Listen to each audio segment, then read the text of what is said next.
Alrighty.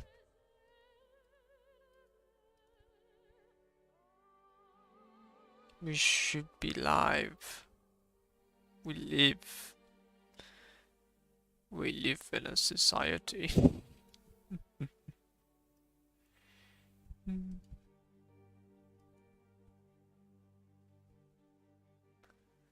Dear.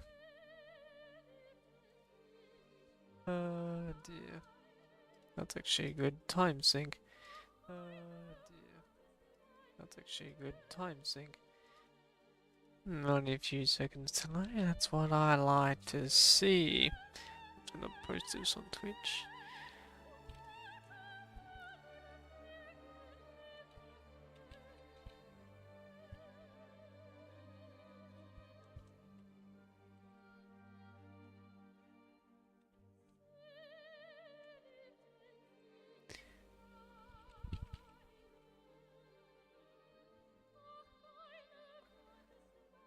Alrighty.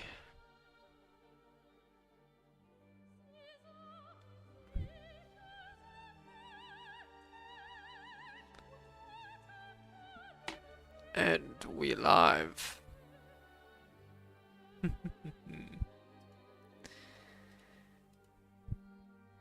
Yes. Well, hello and welcome back to PunishingGrayRaven, where I left off with the story where I left off back in, was it January, February? Of the most recent story with Liv. I'm not calling Pulau's story as the most recent, but I will continue where I left off last time. Sie liebten sich beide. Ja, ich kann Deutsch sprechen. Okay, now, where the hell was I up to last time? Okay. Got a story, got some action. We're essentially, what I can tell, halfway through. Even though I've already done a couple of streams of this. This is actually a rather long story. And I've been rather busy these last few months, so I haven't really been continuing it. Again, last time I streamed was playing Battle for Middle-earth 2. Because I wanted to. Alright, might as well continue the story, and I finally managed to release my Babylonian lore video, which is already out of date. I need to do some additions to that later on. Whenever I do that. Alright, let's continue the story. It has been 15 days since Liv returned to Babylonia, so this is the 15th day she has been adapting to her new frame. The peaceful facade of Babylonia would have tricked her into believing that everything has gone back to normal, if not for the obstacles and pain she has experienced throughout the adaptation. The constructs that returned with Liv either have been sent to the Star of Life, are currently being treated, or have their names recorded on the casualty list. Those who once gathered at conservation areas 043 and 046 have mostly survived, but the conditions of a few of them are still critical. Apart from following the protocol to work on her adaptation, Liv has mostly spent her time in Star of Life, assisting the doctors there looking for after the patients. She has seemed to have brought her habit on the servers back with her. Besides taking care of the patients, Liv has jotted down their particulars in her journal. She knows that the terminals that contain non-essential information will be reset after her frame is destroyed, so she has chosen pen and paper instead. Cosetta, brought to Babylonia from the surface. Also staying at the Star of Life under observation, she seems to be doing fine right now. Selika has told Liv that Cosetta will be transferred to the youth center later await adoption, or she might stay there until she has grown up. It's been over 2 months since Sod was injured at the Puglia Forest Park ruins. I'm just going to refer to it as the PFPR. Because constantly saying pulling a forest park roads is a bit of a mouthful. Since returning to Babylonia, the commander has been receiving the best medical treatment possible. But the days pass by, and Zvod shows no sign of waking up, not even when the heavily wounded Simon has woken up from his coma and comes to visit the medical personnel's help. All the doctors at Star Life know full well that if Zvod does not wake up soon, there might be no waking up at all. Being in a coma for over 3 months will create irreversible complications in a human's body. Even if a miracle happens after 3 months, the best option for the chief commander is to turn into a construct. The commandant becoming a construct.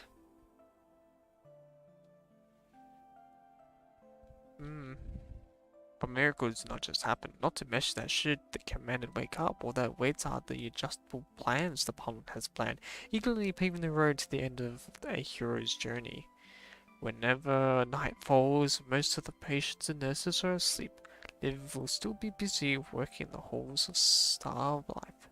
The only time she stops is when she receives the daily mission report from the surface. She will take a brief rest, eased by the images of the figures in relative safety. She is, a sparrow, trapped in an hourglass.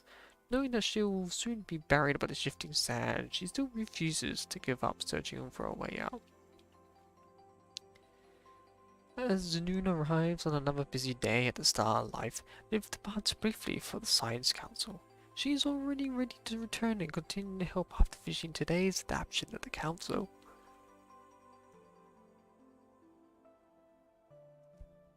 Big yawn.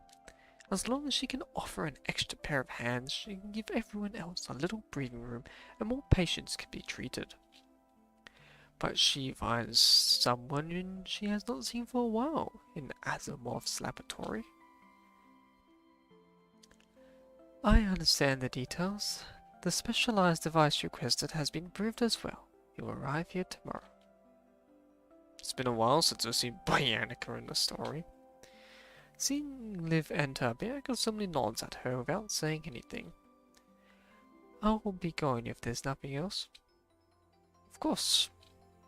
Looking at Liv, Bianca seems to have 1,000 words left unsaid in her eyes. Still, she remains silent, nodding again and bidding farewell. Take care. As she watches Bianca leave the laboratory, she hears another familiar voice from the door, one she has not heard for a very long time. Hippocrates.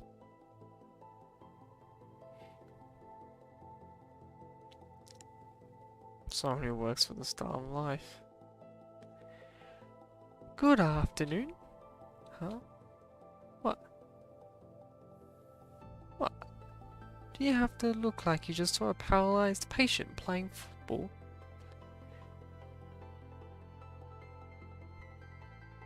My apologies, Professor. I was just surprised to see you.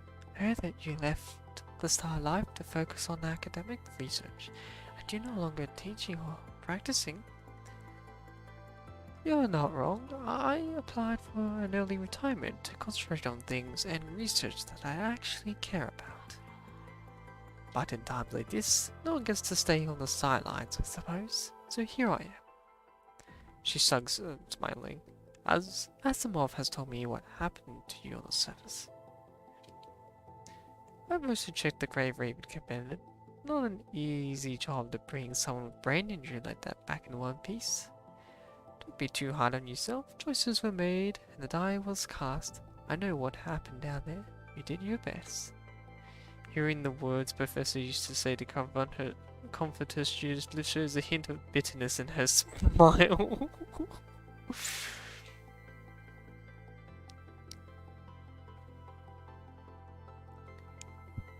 Word is that you're making an extraordinary frame here. You got me curious. Tell me more. It's classified. I submitted my request and signed the NDA. Yes, see for yourself. She opens her terminal and shows Asimov the notice she just received. Unless you don't trust the doctor that delivered you. As she finishes saying that, the sound of containers being knocked over and a little girl gasping by the heard from a cubicle inside.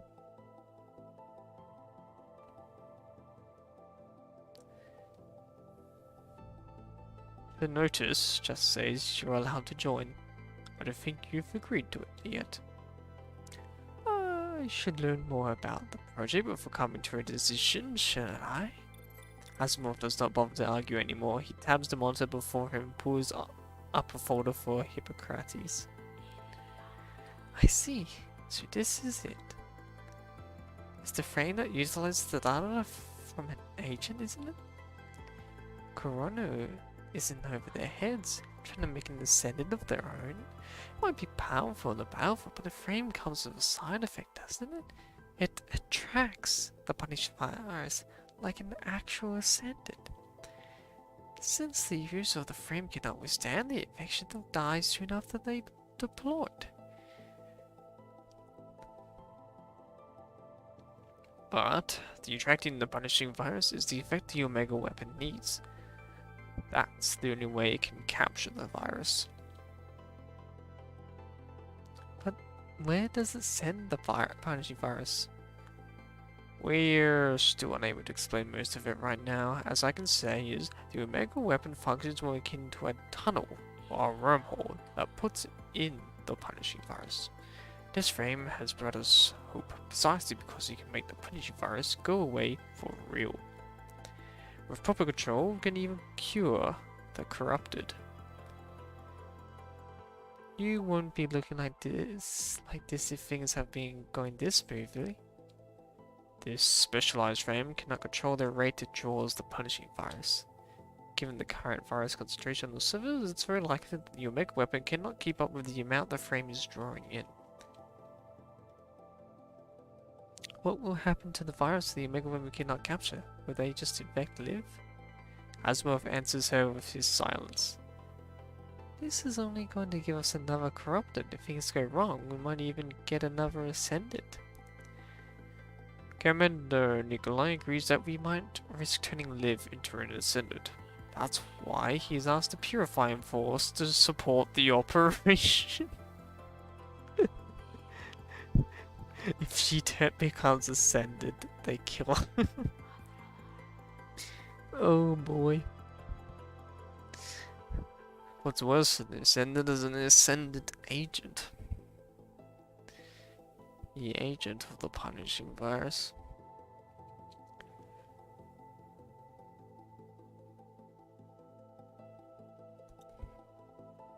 I was just confirming the situation with Bianca. Okay? She's bringing some equipment tomorrow that requires special authorization. Equipment from a purifying force. I mined needle probe. And an EMP discharge collar. Did he tell you about this? Yes, Asimov and Commander Nikolai told me before we started the adaptation. Do you know what those two things do? One of them monitors my mind activities and the other one can directly extinguish my mind.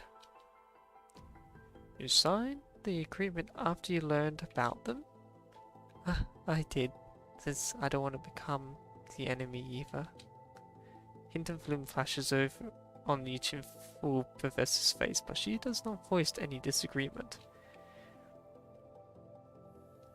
What if we retrieve Liv before the infection crosses the threshold? Even with the specialized frame, the Omega weapon cannot hold out for too long. Everything is a work in progress, we can only prove it after testing. Did you solve this once with the Smith boy, Chrome? The way I solved that was by including an inhibitor so that the ascended data wouldn't surpass what he could handle. There are two reasons why he can't use the inhibitor this time. Drawing in the punishing virus is by default the act of suppressing the threshold. If we put a limit on that, this project wouldn't be able to do what it's meant to do. Of course, those people who come up with something like this when they consider human life simply part of the cost of their experiments. But this isn't turning on the heater on and off. Where are options are either hot or cold, inhibitor or no inhibitor? There must be another way. It would be, but the specialized frame is developed from an agent star, so in essence is similar to an ascendant. Connecting with the mind of a frame like this often means corrupting a commanded mind beacon. After getting the data from Chrome in the fight with Hetero Hive Mother, I've reinforced the inhibitor on the Glory frame. Right now, his specialized frame is as stable as Arclight, barring any unforeseen circumstances. Both frames have a 0.644% chance to deviate, but should a deviation occur, only the Grand Commanded Vod can stabilize his mind. Given that Vod is still in a coma, we lost our only guarantee. Is that why Kurono is so obsessed with Soda? I wasn't too clean to find out the details, but it certainly seems like it. They have trouble solving the infection. They couldn't get their hands on the constructs of remarkable, stable minds. Without a commander who can withstand it, the frames they build can't be deployed, or just result in the user's demise. What do you know about Kurono, Professor? A sweet young man that promised I'll be interested in a Sword project with her, so I let him talk.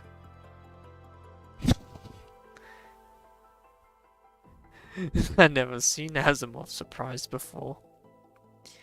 He said he wanted the project to continue smoothly so the frames they make can improve and stop hurting the users. That's why they need my help. Oh, how passionate young people are now these days. I didn't even give him an answer. He was showing me with praise for over 10 minutes, and I thought my old researches were all but forgotten. People often ask me how I stay so young, but no one listens when I say it's healthy diets, enough sleep, regular exercise, staying away from cigarettes and alcohol.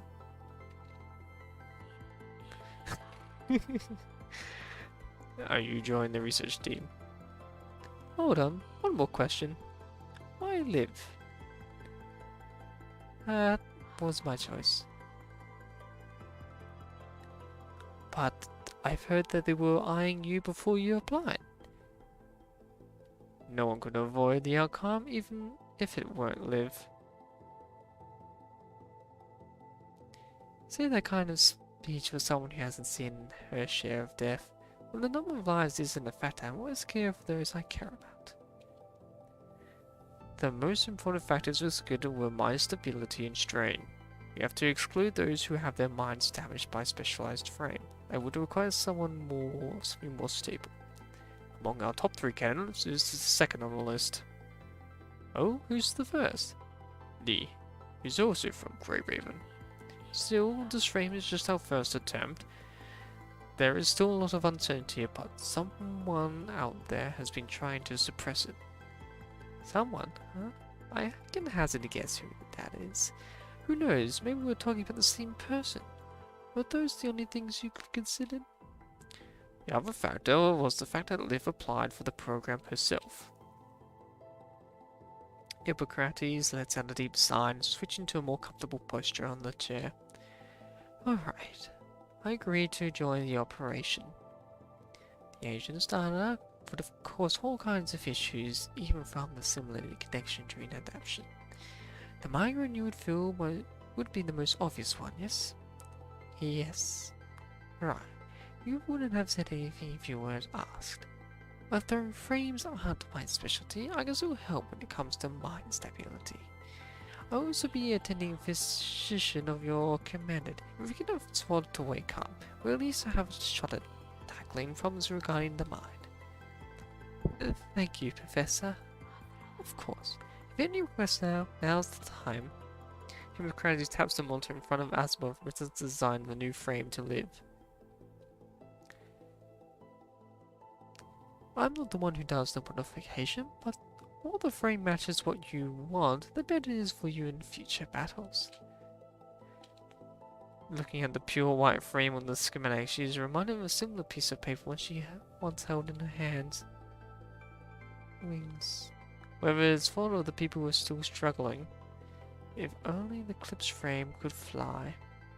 Then we'll be able to travel over the hills and the flood, through the danger to wherever she is needed, and those she could have saved. I need to be able to fly. There should be wings.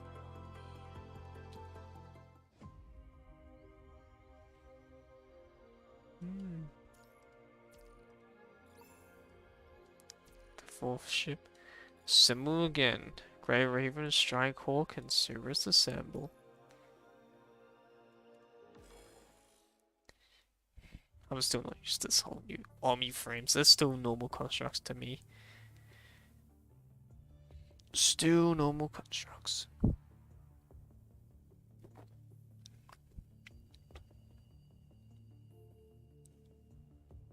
It has been 15 days since the transport craft vanished into the sky. Time is a pot that brews misery from the hunger and pain of those who have remained on the surface. After the twins were hurt, they have since changed their course, heading north once again. This time they are approaching from the plains on the east. With the south returning to momentary peace, many without shelter have started gathering at the underground base of City 047. Even when the many resources stored there, they will run out one day. Having been informed about the presence of the barrage of hetero creatures, most people want to depart the area to avoid exhausting the resources. Still, they are apprehensive about the regions without constructs. While everyone is at loss, Grey Raven coordinates with the other elite squads and Strikehawk and Cerberus meet up with them in City 47. As the two teams switch their posts with other constructs who have stayed behind. Although they've not seen each other for a while, most of the three squads are in no mood to catch up. So they have a quick confirmation of each member's status and conditions. Well, it's Chrome, Lucia, and Fira. I imagine they would have a very enlightening conversation. I bet they would have such a riveting time together. Both of the three most... Chrome knows how to talk in social occasions. Well, maybe... But he also would know he only can do some more talk with Lucia and Fira. I know Lucia would want to talk too much, and Vera just doesn't care to talk. Given the situation they are in, they can tell what each other has been through without needing to say anything. Still, one person was remained peacefully cheerful. Kamui. Hiya! Two of the three Grey Ravens. How are you both doing? Are you here to say that you've been doing fine? Ha ha ha. I shouldn't be fine when I see my buddies alive and well. Who knows why Lee stops answering Kamui? The day after the catastrophe, Strikehawk and Cerberus were both assigned missions to escort the transport crafts traveling between the surface and Babylonia. In the beginning, the rate of successful rescues was high, with the elite squads leading the charge. But even they could not withstand the many attacks mid-flight. Although they managed to protect the personnel, they could not save the transport craft from crashing to the ground. They tried multiple times with little to no results, so their escort missions turned into rescue missions on the surface. At last, the constructs remaining here are safe as well as live, who managed to return to Babylonia. That is all they can ask for. There is no time to waste. Let's assign the upcoming missions. Understood. Having checked everyone's status, the three captains assigned the 687 people in the City 47 to 8 platoons according to their expertise. Each member of Grey Raven, Cerberus, and Strikehawk will form a new squad with 2 other constructs who have stayed behind, each squad leading a platoon to head for different conservation areas. In smaller groups, they are more capable of handling unexpected situations while reducing conflicts to scarce resources. If worse comes to worse, the loss will be minimal.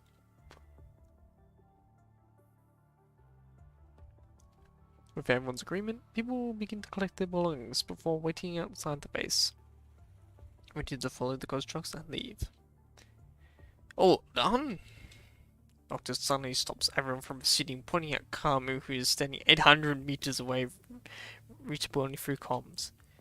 Seems like one of us hasn't decided his duty yet.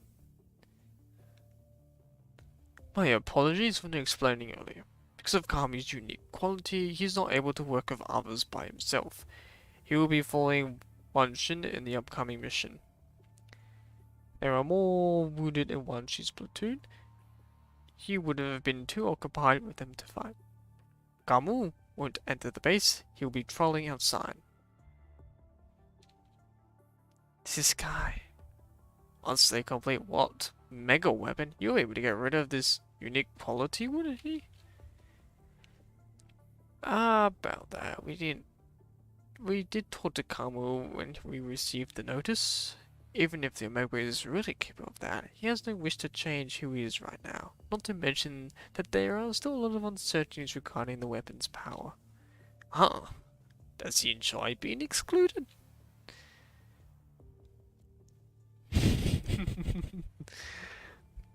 Better to be excluded than introduce myself. Better to be excluded than include myself with a bunch of idiots. He just wants to make sure he can still work in dead zones by himself. I remember you saying the dead zones are too dangerous for the rest of you, but someone has to do it. Shut up. Captain's platoon has many wounded. No one's helping her. That's why I've taken most of the armed refugees. Is everyone ready? Let's confirm the mission one more time. Our destinations are the 3 neighboring cities on the west coast. If you encounter the red tide or wave of hetero creatures, contact the rest of us and prepare to change course. Copy. Gotcha. Also, Bruce suddenly turns to Lee with a teasing smile. Let your brother know you're safe when you have the time, no? I hate to be annoyed to death when I do miss my... Well, I hate to be annoyed to death when I do my mission report. Let's move. Marek. Cerberus is commanded. As everyone watches the Cerberus captain's platoon leave, they hear screaming from Lucia's comms. Help! Help! Oh. That's autonomy! I didn't think it was autonomy. I would have done a different voice. Wanatomi, what's happening? Our base. It's the twins. Are you attacked by the twins? Shots of the screams come through the terminal, but I do not hear Watanabe's reply. Hello? Watanabe? Watanabe? They many would help. Even with the unstable signals, Watanabe's faltering voice, the constructs you hear his few brief words have fallen silent. Disregarding their past differences, no one here can abandon the people before them for another rescue mission. Where are you? East. 037. Many hitch. The twins. Changing course out of nowhere. City 37 is too far away from us. We wouldn't have made it even if we go at full speed. Help. Adelik. Has Adelik also joined the rescue mission? We are still being followed. Draw them away. 043. Are you asking us to meet you at the station at City 43? In 5 hours. Before he finishes speaking, they hear a dog barking from the comms before the screen of the terminal turns black from an explosion. The situation there doesn't look good. We can't just ignore them, Capt. You're right. Now's not the time to hold grudges. Let's rearrange the groups. Leah and I will take the 3 constructs from our squad to the station in City 43. The refugees in our platoon will have to count on you guys. It's too dangerous if there's only 2 of you. Please let me come along. No, suppose you're right. Although we don't know what Watami's situation is for certain, he did mention they are still being followed. That's Toga's side. The twins here were after us once, and we couldn't put any distance between us with speed alone. We've already spent the only thing that could get rid of them. We can't count on luck this time, not anymore. We need to be prepared to fight. Let me come with you as well. There are too many refugees here. The 3 of us leaving with our squad is the most they can afford. Through? I can't let you come with us. Can the 90 people in my platoon count on you? Of course, as long as I can ease your burdens a bit. Given how many injured are in the doctor's platoon, I'll also have to count on the 2 of you. No problem. Wow, so you owe me ones, yeah? Alright, let's move everyone.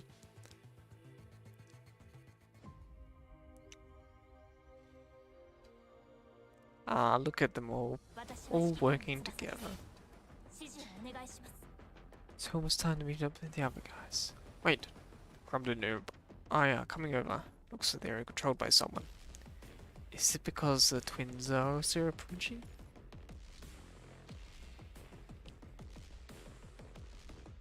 That voices. Watch out.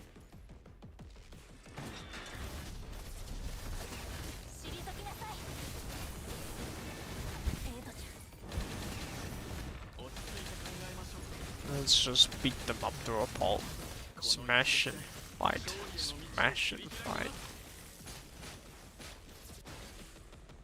Hurry, the entrance is over there.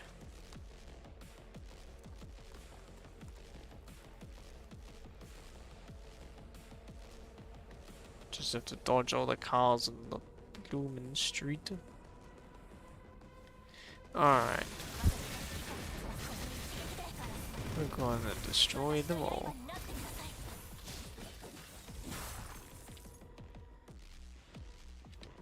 Let's go, squad. Got more enemies up ahead, there we go.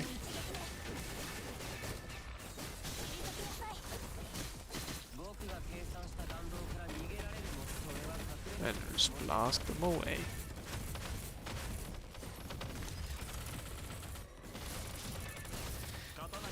Will this part of the story be more action focused? Because we've been given a lot of story in the last couple of streams. It did start to strain my voice. Let's go down.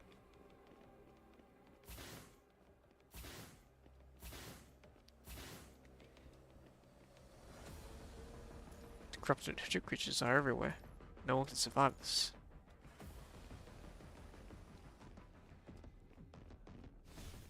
Ow. It's the fun guys. Get out of my sight.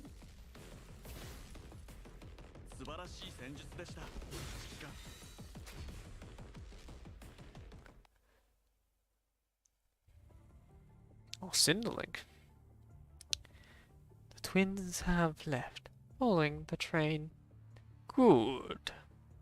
They need to learn and grow on this journey. Otherwise, there'll be nothing but food for the red tide, even with the world at their back, unfit for their names. What are you expecting them to grow into exactly? Tigers that hunt, or sheep that follow? Red tide is inevitable. Oh, the red tide is inevitable. Should we let it grow unrestrained, it will only bring chaos and disorder and consequences uncontrollable. As I have mentioned it many times, we need friends in the brave new world. I have no preference whether they are predators or prey. After all, it's all a lesson to learn, a reflection of humanity. That's the case. Why don't you tell Cinderlink the story about the demon who saw that humans were weak and greedy and decided to reshape the world? I also said to let her witness humanity's potential. What would happen if the demon woke up to something other than greedy adventurers? Where there is shadow, there is light.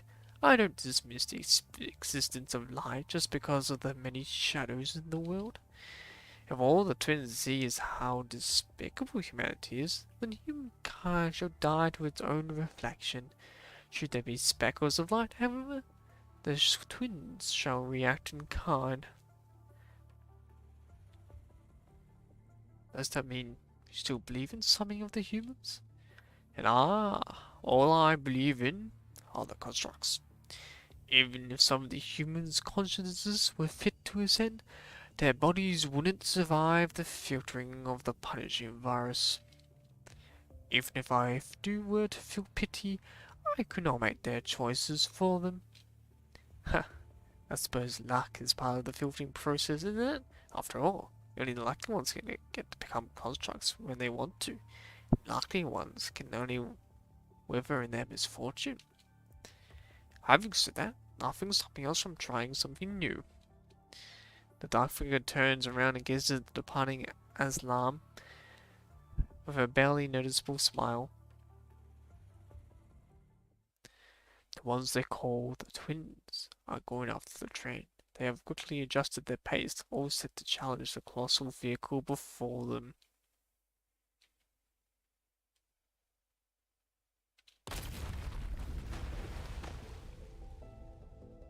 Oh, crap.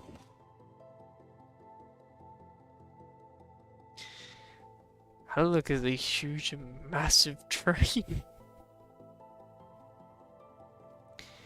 The sturdy, moving castle shrieks, have been forced to cut its tail to escape the twins' combined attack.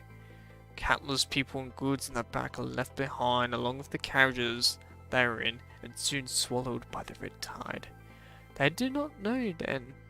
Those who survive ride to their end with Islam.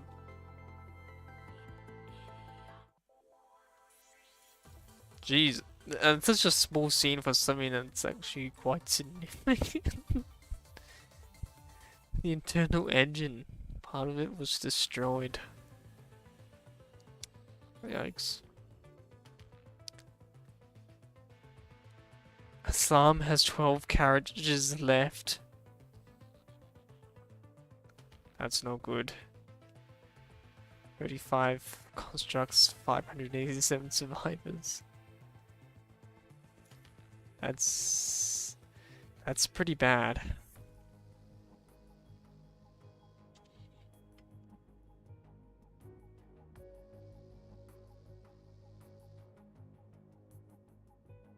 This is actually catastrophic. The twins have stopped their attack since Aslam severed its carriages. They simply followed the detached train from behind with their unique movement. They watch, curiously, the inside of the train through where the carriages broke off, as if it's a headless rooster still moving about. Countless hetero creatures and hetero sapiens converge at the sides of the twins, replacing the two observers as the assailants who attempt to breach the carriages. In the beginning, people try to block the opening, stopping the amassing hetero creatures. Yet every time they succeed, the hetero creatures will launch a new wave attack and tear the defenses apart. The passages have lasted a day and a night in this relentless struggle. Constructs and humans have grown weary in this intense battle with attrition, but the hetero creatures only have been picking up speed as they are guided by masterful instructions. Only when the sun sets once more does the company fighting on the front line of the train have a chance to rest before night falls. How are we looking? 12 characters remain after the split. Sophie and Lee are repairing the damaged equipment in haste while keeping an eye out for more attacks. It's been a while since we've seen Sophia. Soon the fight has been temporarily ceased. The scared refugees hiding deeper inside prick their heads out. How are you all doing? Where are the folks who were in this carriage? I've placed most of them in the upper city's conservation areas before meeting up with the Forsaken. Jamila sits on her chair elegantly, her expression unfazed as though she has long been used to confronting danger. Still, some of them refuse to leave despite the situation, and you have witnessed their fate. The refugee immediately returns to his seat after that. Adelic has suffered a great loss in this rescue. After this is over, the Forsaken will not forget what you have done. Ursulini himself would tell me however just looks exhausted. Everyone the Forsaken has taken in has witnessed the torments that Watamina Forsaken went through. The pain has long passed that one could reasonably bear, yet the Forsaken are still standing here, like a lighthouse in the storm, unyielding in their oath not to leave anyone behind. Well, don't worry about that. We're here because I own my own considerations and plans. If that has transpired, no one gets to remain uninvolved. We should have stood together in the first place. Not to mention that Babylonia has agreed to compensate for all damages. Is this part of the deal? Call it a professional supplement term. Both Babylonia and Adelic want the same thing. To save lives and seek new possibilities. So does the Forsaken, when you put it like that? Comedy frowns, turning back to the interior of the carriage. The 55 was trucks who gathered in the base are fighting to protect 587 survivors hiding there. Most of them are members of the Forsaken, but there are so many patients that have been temporarily taken in. After the event at the Puglia Forest Park ruins, Watami has been leading the different Forsaken bases to take in those who were affected, giving them shelter. The Forsaken have always been held in high regard in these areas, but has also led to them taking in way more people than conservation areas. Not long after the twins attack, a large gathering of hetero creatures charged their base as if being summoned. Suffering huge casualties, Watami is forced to take those remaining to escape from their base. You're welcome, but you have to help us fix the train in the future. Of course. Shrek's in here. Is there a future?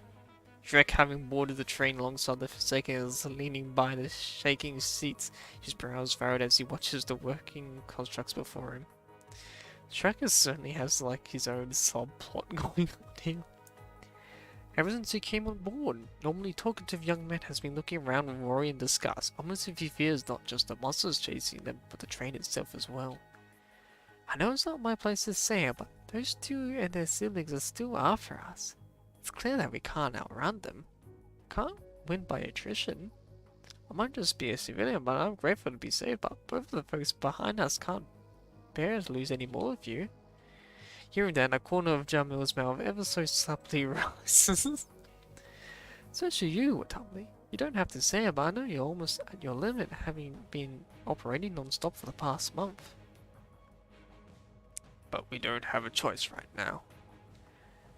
Isn't there a new possibility? When you were putting together supplement terms, I received an extra request to help test your new weapons system.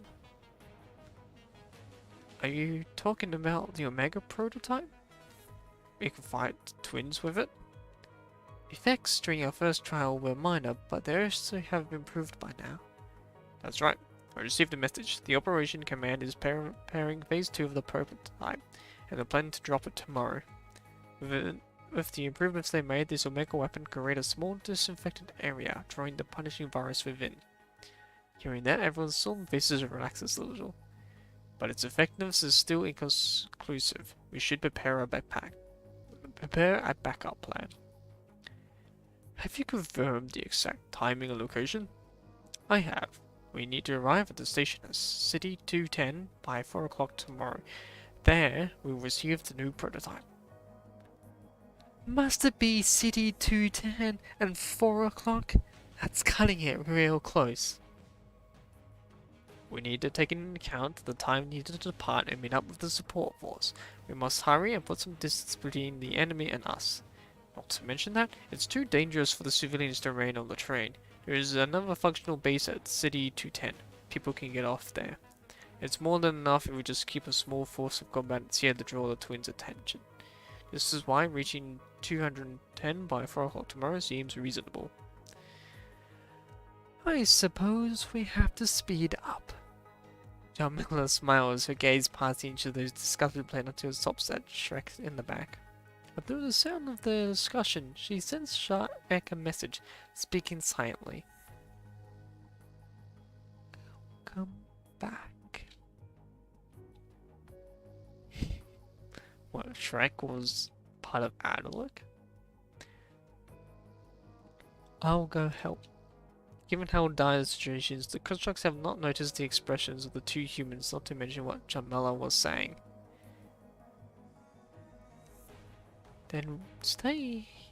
Then? We will stay here and take care of the minions. The boy's first connects with a corruptor that is clinging to the broken edge and snapping its neck, but only falls into the crowd of corrupted behind, still in pursuit. Back together again? What is this? A march for unity and friendship? Watch out, they're about to attack.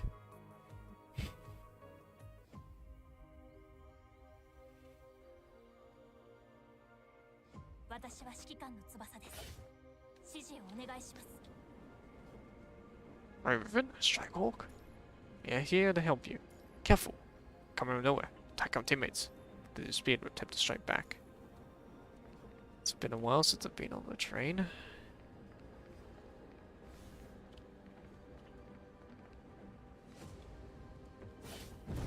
Oh.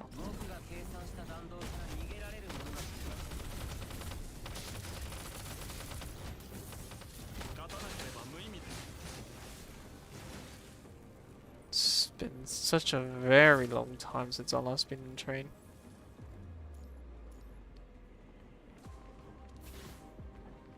Because this event is one of the first events in the game.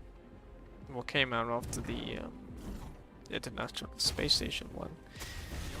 After the Camui's storyline.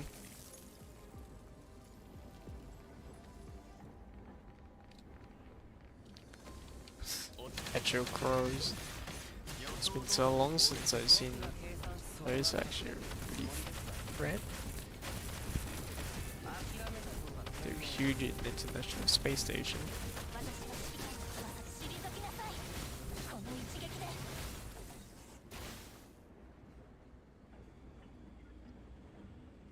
Here we go. Even with the giant turret. The twins. Well, they just got yeeted. Rest in peace. Oh, we're not going to fight them. Such devastation damage. Time slows down in the twins' visions. With ease they approach Aslan, leaping into the air and launching a deadly strike at the fractured carriages once more. Bodies of the flesh and blood fall off the train amidst desperate cries like scattered paper in the wind. Before despair can tear him apart, Watanabe charges into a crowd of hedgehog creatures with his two blades drawn. As the red tide threatens to devour everyone, the surviving humans and constructs all take up arms, unable to stand aside. Give me my family back. Help me. Stay by me. It hurts. Shanku, Jamila. How many more lives are you going to take? Oh, God. I shouldn't make this more dramatic, but I won't. Tears and prayers, howls and vows, blood and the red tide mingle along the train tracks, drawing a crimson scar across the earth. As thunder roars in the sky, the conflict of the crowd's cries composes the symphony of the inferno. Right now, they're still 12 hours away from arriving at City 210. People still believe that their hopes awaits them ahead.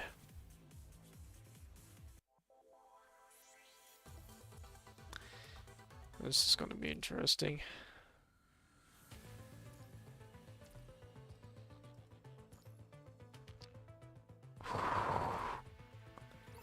"12 carriages left. 5 carriages left. Oh boy. It really is the end times. The slaughter lasted a whole night. Of the 587 survivors who boarded the train before it departed, only 151 have survived. 23 constructs remain, excluding those from the elite squads. To rid the train of the hedgehog creatures, they have launched 3 suicide bombings, and yet the lost lives and destroyed tracks have traded but a brief moment of peace. A new wave of enemies quickly surrounds them again. By the time the haunting nightmare disappears from their sights, the blood no longer paints an unending line along the tracks. It's already 2 p.m. of the next day. Shielded by a devastating amount of casualties, the people finally manage to get some breathing room. But everyone has endured the night knows full well they have survived only because the twins have almost not participated in the fights at all. They are still in danger. How far are the twins from us currently? The geolocation feedback suggests they are about 130 kilometers away, which will take them at least 9 minutes to catch up, even with their speed, but I can promise that this isn't delayed information. Only 9 minutes. Inside the broken carriage, the survivors are patching themselves up in tears. Most of the 151 survivors are only lightly wounded, which indicates the unfortunate fact that none of these who were hurt badly lived. Just as the train cannot stop, these people cannot afford to stop and grieve.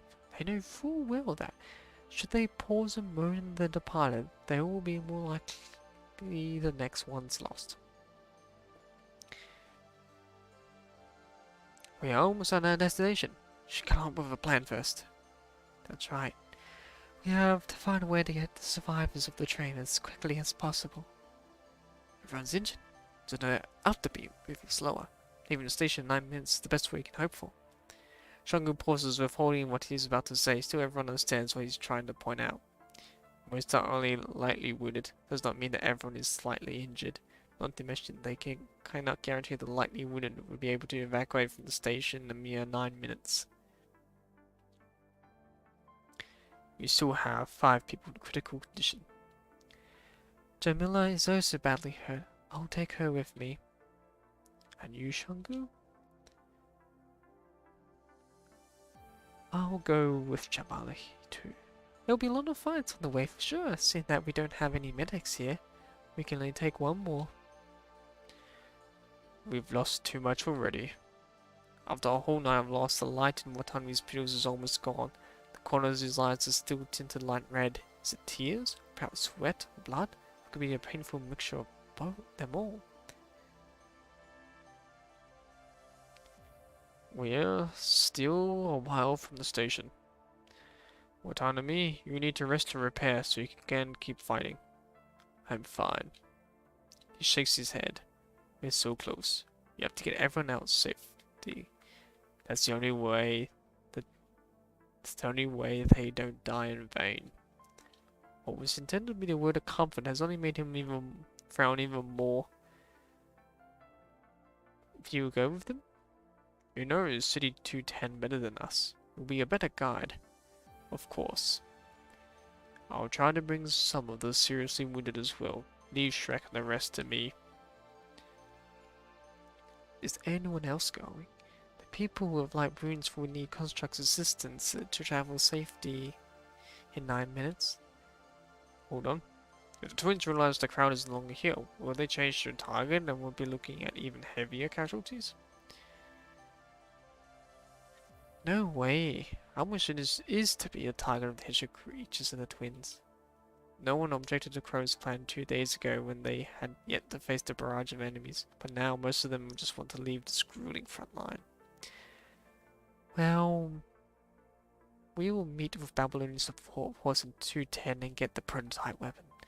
But to deploy the Omega prototype, we have to make sure that the enemies are still following us. It's too dangerous to be at close range with them. I think it's safe to do it on the train. Before she passed out last night, Jamila mentioned that if you're going to use the train for your operation, we'll give Lee access permission. Of course, she also mentioned that she'll be sending Babylonia a bill for the damage caused. Fine. The loss suffered in the prior night has everyone deeply traumatized. They are struggling to be optimistic even when they can see the light at the end of the tunnel. Perhaps we should let everyone choose. Instead of encouragement, Chrome chooses a different path. Let everyone choose? You mean you're letting us decide if we stay or go? That's right. Please pass the word around and ask what everyone thinks. I will. Without delay, the constructor drags his wounded leg further inside the carriage. I'll help them prepare for the move as well. Okay. Once I'm in the constructor's shoulder and leave the car. Do you think that some of them would choose to stay? I say most folks would care about their own survival. I do. Neither of the choices guarantees safety. If we force them on the new or dangerous path, the resolve will only waver. Seems like we have to prepare a backup plan. What do we do if the Rins don't follow the train? We'll split up into smaller teams. The moment they deviate from our planned route, we'll initiate attacks, like we did before they catch your attention. It will be easier to draw the enemies to us if we could provoke them, some of them. Right, let's work out the details. I'll guard the people as they go. I still have an EPA disruptor. After we get the Omega prototype, we can use the prototype to capture the corrupted's attention before deploying the disruptor. Good. Must be ready. This battle will decide the fate of all our lives.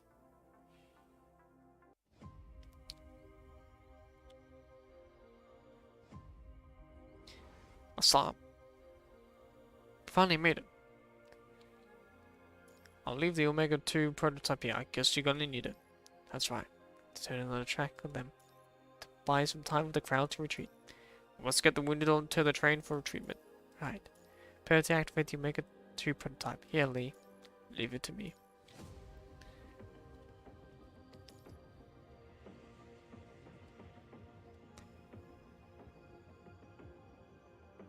Leave it to me. You go to deal with the enemies. Don't let them get here. On one of these missions.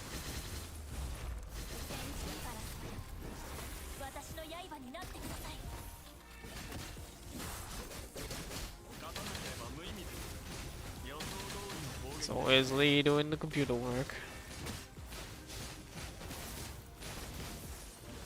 Lee, how's it going? He needs to focus.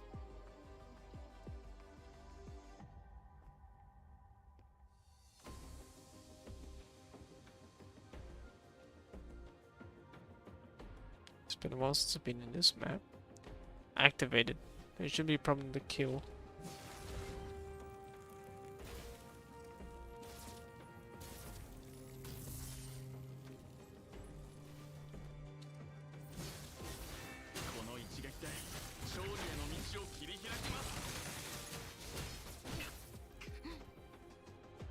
Why is that thing immune?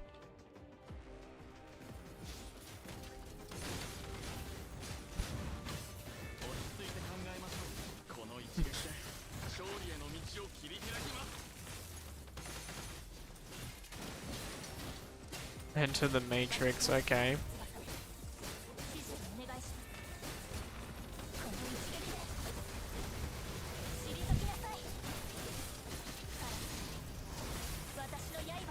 That did no damage. Wow, I failed that hard. They were already attracted. Twins are coming over. Prepare for retreat. Oh, it's in vision. You can't see anything. Nothing bad happened. 8 minutes and 49 seconds. In the last 11 seconds of this dire battle, the train finally starts moving again. Twins continue to follow the train without being drawn away by the departing crowd. Once they reach their planned location, Lee and Chrome work together to assemble Omega 2, with some alloy plates fixing into the broken surface of the carriage. From their experience, the twins should soon strike the alloy plates, which means coming to close contact with Omega 2. However, as if noticing the danger within, teams they have yet to approach. Could it be that they have learned to recognize the Omega prototype and having encountered it before? If that's the case, then we just dodge. Even if we toss it, they will just dodge even if we toss it at them. Nodding, Lee takes out a polarity mask case from his tactical backpack and removes Omega 2 from the alloy plate and putting the weapon inside the box. I found this polarity mask case when we were repairing Aslam. It's usually used to hinder searches, so we can give it a shot. Alright. But before they can throw the case towards the twins, they immediately back away for several hundred meters the moment Lee pokes his head out. Is the masking device effective against them? I don't think so. If anything, I suspect they might have recognized that we were about to attack. From now on, we should treat them as intelligent enemies instead of mindless drones. Did we expose Omega 2 too soon when we installed it? Not really. We only deployed Omega 2 when we were trying to create an opening for the people to evacuate. If the twins are still somehow connected to the edge creatures, they will know how dangerous this train is right now. In that case, our best shot is to bring the master case into direct contact with them. Looking at each other, three of them turned their gazes towards the inside of the carriage, searching for some dead there five. Apart from the 9 constructs who choose to stay behind, and the 3 constructs and supporters to deliver the Omega 2, they are surprised to find 2 more humans there. Why didn't you leave? Neither of us could move anymore. He moves his motionless leg with his hands, explaining the situation. One wound on my left lower leg, and another on the outside of my right thigh. Both of my tendons are ruptured. My legs are practically numb now. I might not be a medical expert, but this seems like a kind of injury that would be impaired even after surgeries. Still, I don't know how to perform a surgery like that. No one here does, not that we have the means to do it. He puts down his blood-soaked legs and toolkits around the covered with written records of time erased and updated. The last update was 2 hours ago. Perhaps he was hurt for too long, or maybe he realized that help would not arrive in time, but Shrek has given up on realizing that Torn quits on time to ensure his blood flows to prevent his legs' muscles from being damaged. I would have slowed the group down had I followed them, so I decided to stay. As for Garcia, he nudges the pale young man next to him, but Garcia is already in shock from losing too much blood. I checked, I think his liver and kidneys are punctured and some arteries somewhere are damaged too. The train has run out of medical supplies long ago. Oh, we could figure out something else when we got off the train, but it was too late before the train even stopped. So we let Watami know and had him prioritize those who could still move. Right, and Mashers left him as well. The 2 of them know full well what it means to stay behind, yet here they are so they could not burden the others. Stop pouting and say something. You guys still have work to do, don't you? He was right. We have to solve our immediate problem if we want a shot at treating the ones who've stayed. Leave the task of running twins to me. I'll come back with my short-range jet. Might work if we were doing this on land, but you wouldn't be able to return to a high-speed train. You're right. I need a backup plan, which is why I was looking for this. Lucia pulls out an abandoned handbag underneath the seat and puts the masking device inside before taking out the bundle of thin steel cables holding onto one end. I'll tie the other end inside the carriage. If something goes wrong, I'll make use of this. Lucia lean on each other, having made sure that Lucia is well prepared. They open the door to the carriage. I'll leave this place to you. Lucia quickly steps out of the train, dashing towards the twins with her thruster. Right as she's about to reach them, the twins' movements suddenly hasten, and they retreat behind many Hederator creatures. Watch out! Lee holds out onto the steel cable, yet to be fully unfurled, he pulls it back with all his strength. With the force of the pull, Lucia manages to change course and fly back into the carriage right before hitting the Hederator creatures. That was Lucia right about masking device being effective against them? Either that, or they have become wary of anyone who tries to approach them once they no longer can detect the location of Omega 2. Tricky situation either way. Let's determine which one it is, and then we'll come up with an answer. Alright. Lee returns to the first carriage, hiding the handbag within the masking device in a safe location. He then takes a similar bag and places a piece of rock of similar size inside. Lucia takes the bag and dashes out of the train again. The result is the same as last time. Twins immediately retreat to the back, avoiding contact with Lucia. Now, to test the other theory, she places the bag with the rock within the gap between the 2 alloy plates before cutting off a corner and letting the bag falls out of the carriage. The twins do not move away this time, letting the bag roll to the ground by them. So it's not the bag they were wary of. Before she could finish, the twins launch another attack on the train. The impact separates the remaining 12 characters, and the 3 constructs who stayed at the back are about to slip away with the broken off cars. Lucia rushes forward and catches the desperately running Lee, throwing him above the cars, that he can make use of the crumbling walls to make his way to the front. Meanwhile, she escapes the collapse with the help of her thruster. Chrome, following closely behind the 2 catches, still capable, still trying to the other end, and fires all the ice bullets from his gunblade, taking advantage of the recoil and the elemental energy. He also manages to retreat to the safe carriages. Gracia! Hearing Shrek's cry, that the 3 constructs look back, yet to regain their footing just in time to see the young man who was in shock from blood loss fall off the train from the broken edge, landing next to the twins. Lucia tries to step out and save the incident, but Shrek, mournfully hurt, stands in her way. Following his gaze, they see the twins have Gracia firmly clasped, saving him from the impact to the ground, only to commend him for highly concentrated virus, and his flesh quickly festers in their arms. It's too late. Let him go. It is just the wind howling. The young man's voice trembles, his words similarly a wail.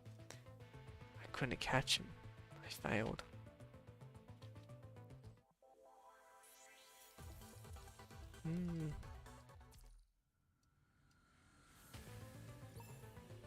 Oh, I failed that.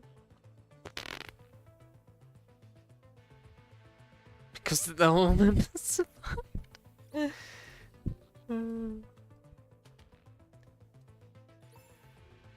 Aslam has been destroyed. 12 constructs, 1 survivor. Rest in peace, Aslam. Yes. The remaining characters cross the barren field and enter a tunnel. After a brief moment of darkness, the survivors are horrified to find the train encircled by hedgehog creatures on both sides. We are surrounded. Engage the enemies. Roger. The constructs inside leap out of the windows, heading to the roof to fend off the hostile forces. But in their path stands a colossal nightmare. Oh. Why is it here? They're flanking us. How many mothers have they got? Enough to send one to block our way? My liver dies. Damn it, I cannot move. Brace for impact. The speeding train crashes into the engine mother. Walking the carriages intensely in a deafening flash. The train shrieks woefully. The high mother with her tentacles planted firmly into the ground is uprooted as the walls of the tunnel collapse. Next moment, the last surviving human is flung outside the train along the many things stored within. Watch out! For the moment the Hive Mother's interference is gone, Lee dashes through the crumbling debris and grabs Shrek's hand, but his split-second decision puts him right underneath the falling rock that he cannot dodge. With a loud snap, Lee realizes his joint is broken. His broken frame alerts him with excruciating pain, but Lee refuses to let go. Get up. I can't pull you. Hearing Lee's desperate plea, Shrek smiles.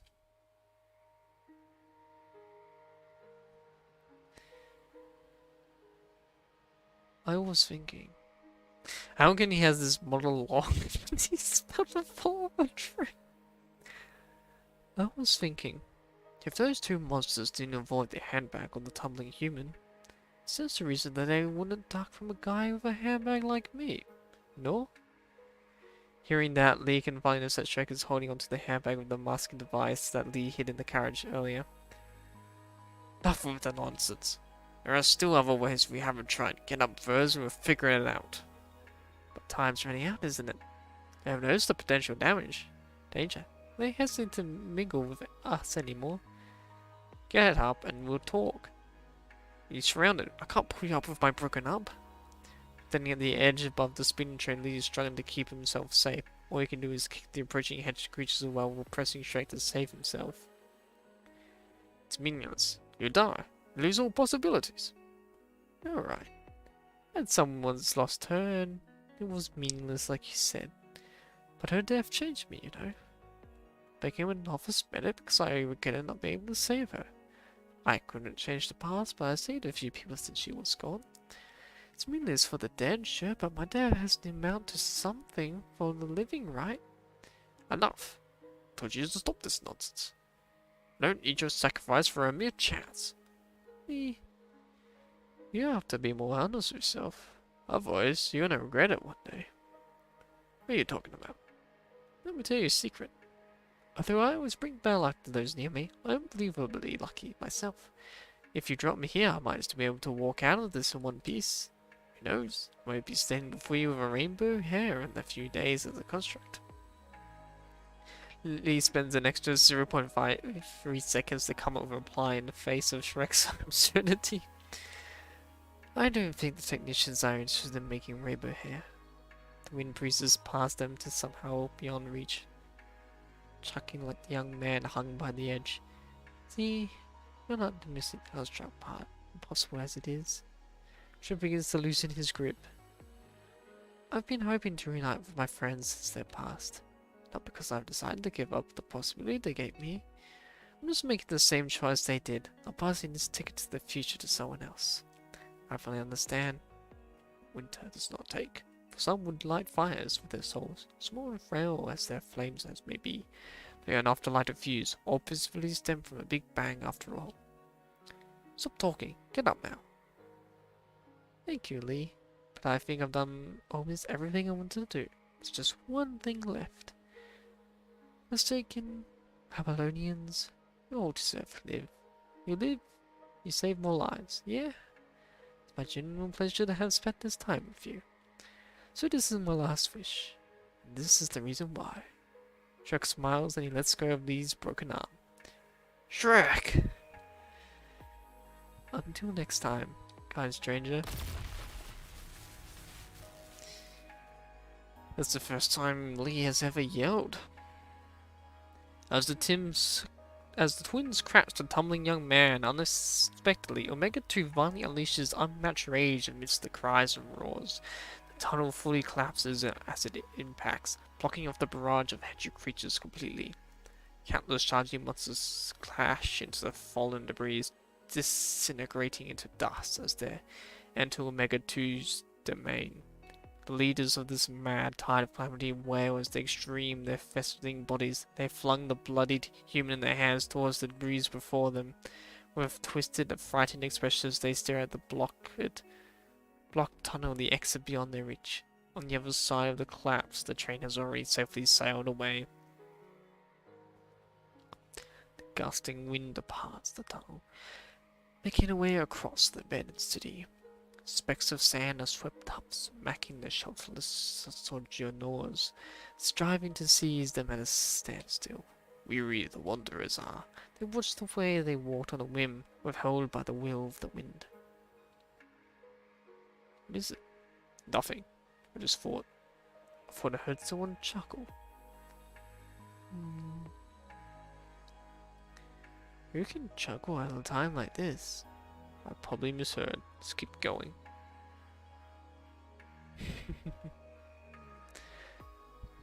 But Vornogud is chuckling. The sun sets in the west. Clouds at the edge of the sky adorned with the colors of fiery flames, greeting the survivors in a blanket of gold. In the dust-filled tunnel, a dark figure breaks the silence and steps through his stillness. Their new weapon is destroyed, but its aura still lingers. The body vibe's concentration here is still incredibly low. Mister? Ignoring the girl's report, the man who's merged with the shadows walks across the ash-covered floor, placing his attention on the pool of blood beneath his feet. As he carries the misery-bound body of the bloody young man, he discovers that tender heartbeats underneath that ravaged flesh. Would he consider it misfortune or luck? What an incredible will to live. Interesting. I didn't expect the twins to leave a sample behind. Seems like they're starting to have a will of their own. Could it be the effect of those? Could it be the effect of those who broke into the sensual purification filter? You mean the fear they instill? The dark figure walks back and forth before the ruins, observing the giant creature that once was lying not far away from them. Seems that the damaged hypothalamus sensed her children's fear, rushing here from a nearby hive to their aid. Is that maternal bond? Are you feeling sad for her? No. No. She's just a vessel for data. A being that takes the role of mother. She isn't my real mum. Even if she would mimic my mum and speak the words she once said, I wouldn't feel sad for a vessel. Everything we're doing is for the day real mum and Cinderlink return. She closes her eyes, her hands caressing the wings that once belonged to Cinderlink, in order to conceal the despair that is about to burst through her heart. Are you thinking about that day? I'm sorry. I'll give you your freedom once it's all over. I can help you, even if you want. Just go into Babylonia. You want to see him, don't you? I do. The detached girl looks at the dark shadow beneath her, as complicated as a rabbit. Whether Mr. Kukawa Korono remembers killing Mum, whether he agrees with anything I done. Kugawa Korono? Is he the founder of Korono? The true one that pulls everything from the shadows? Kugawa. I want to see him again and tell him that Mum has woken up. The dark figure does not comment on the girl's wish. He acknowledges it plainly before gazing at the upper end of the tunnel, like the two creatures who stood here did. They're back and inside the red tide, aren't they? They are. The twins need some time to recover. But the attack command on the 3 constructs is yet to be lifted. The hedgehog creatures will be hunting for those 3. Should we follow? No. She'll watch from the sidelines until the end. The captain that you favor is among them too. Obstacles should clarify the current situation for him. We don't have to get involved in this game of survival. But the survivors have already left the damaged train, and they happen to be trapped at the church. The merciful one frequents. Ooh, we don't have to interfere if she wants to get involved. After all, she is oblivion itself. The 3 agents. The merciful one, Vonnegut, and Luna.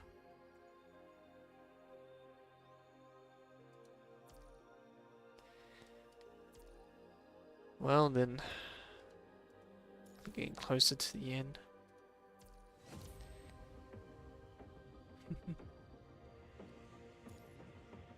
Last day of Live. Jungle Sophia come Hedger Barrage. The cow is turned into a gentle monster.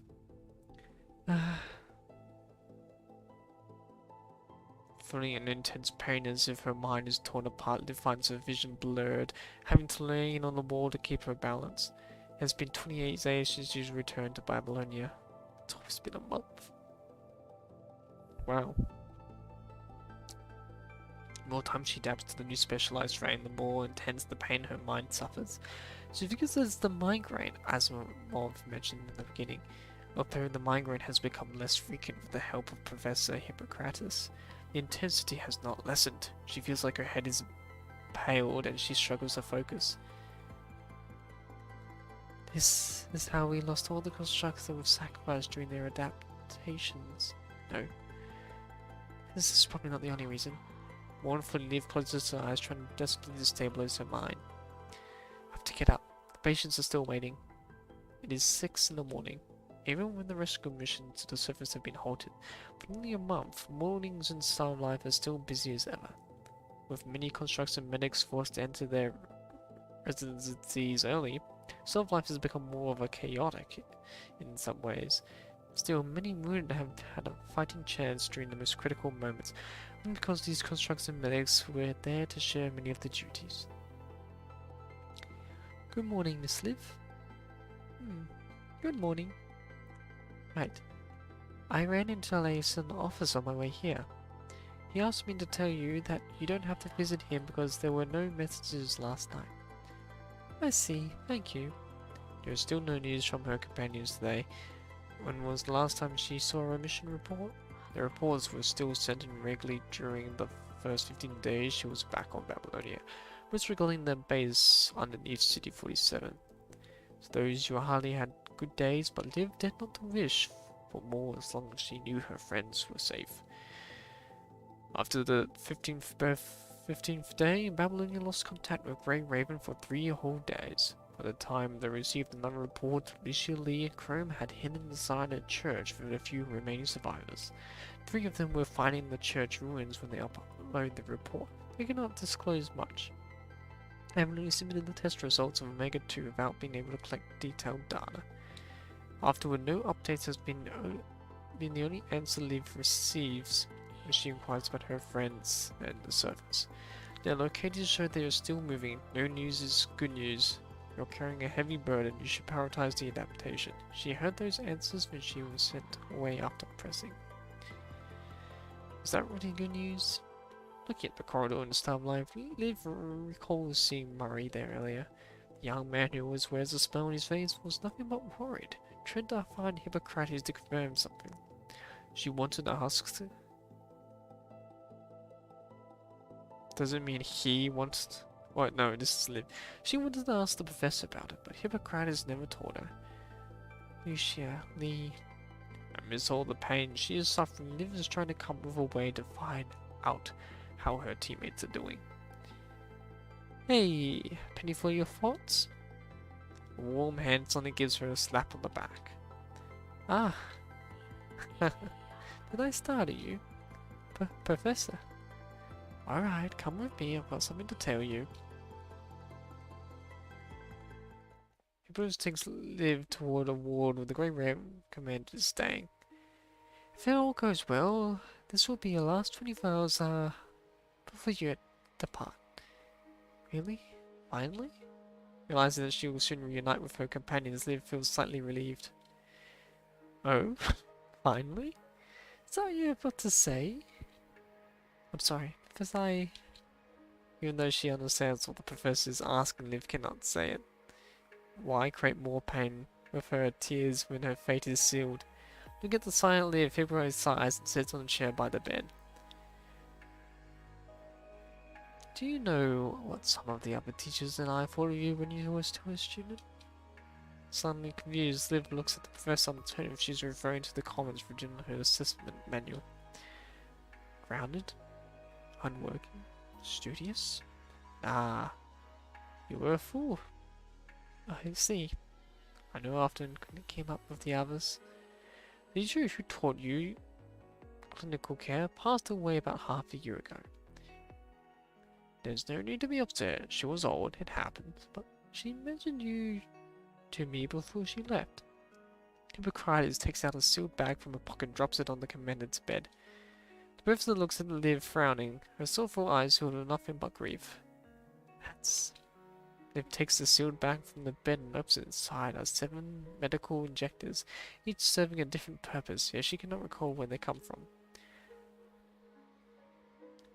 These are the things you used to treat yourself when you were a medic. She asked you why you operated on yourself. What was the answer you gave?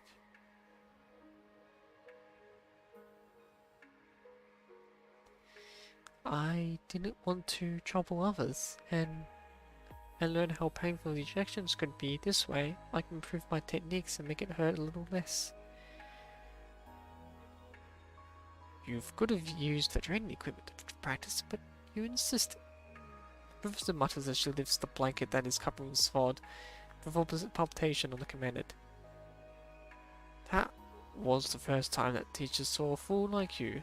Blood draws, statues, injections. You did them all yourself and left her quite an impression. Eventually, she started collecting the equipment you used after sterilizing them. Reminds you, she said. These the deaths we've seen cost us empathy. Ha. These the deaths we've seen cost us empathy. Medical procedures were painless as early as the Golden Age, but the apocalypse has returned to all those interchangeable machine-made equipment in their original forms. Most medical practitioners are already spent after the outbreak. Students had to rely on their feedback from the training equipment to practice, and that came with many limitations. But who could afford to care? Even some of the production lines recovered, we had to prioritize the equipment needed by the military. Treatment effect over painlessness. When fighting against survival are the most important factors, we cannot lose our empathy from the deaths we see. Who cares how much injections and stitches hurt? Shaking her head, Hippocrates retracts her hand from the commandant and places the blanket back. You care. That's why you're a fool. That's why I had to keep up with what you were doing even when I retired. I was relieved when I heard you were doing alright, GrayRaven. But this world not let anyone leave unscathed. Hippocrates lowers her head, concealing her expression from relief. They used to say that fortune favors fools. Fools get left behind, fools don't get sent to the front line and die. But so many of my students are gone. Now you're going too. The aging professor grabs Liv's hand, her voice breaking and trembling as though this one act would keep Liv here when Liv cannot stay. Professor, I tried, but you couldn't live. And I couldn't wake up your commandant. I failed. I retried and it cost me so much time. Swan might never wake up again. I even tried to convince them to wait a few more days. If your commandant wakes up, it will solve so many problems. But so many people were dying down there and we're out of time. Sorry I couldn't save you. Professor, please don't be upset. Everything you've told me, past, present, has been supporting me to this day. Ha! Past and present. I just want you to have a future. The professor closes her eyes and shakes her head, locking up all the grief that makes her waver. She stands up and walks towards the door. It's too late to say anything now. Let's go. Asimov is almost ready.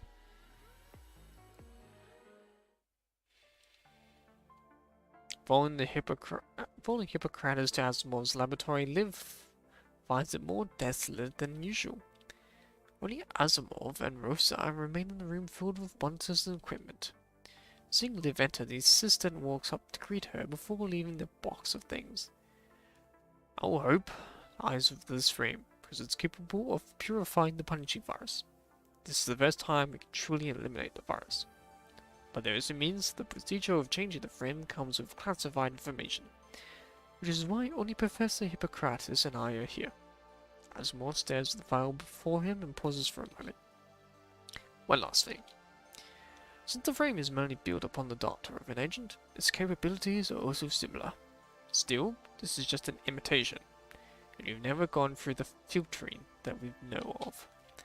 Once the fight begins, it won't be long before you reach your threshold and lose control. Unlike the specialized frames given to Lucian Crew, this time I cannot give you any guarantee.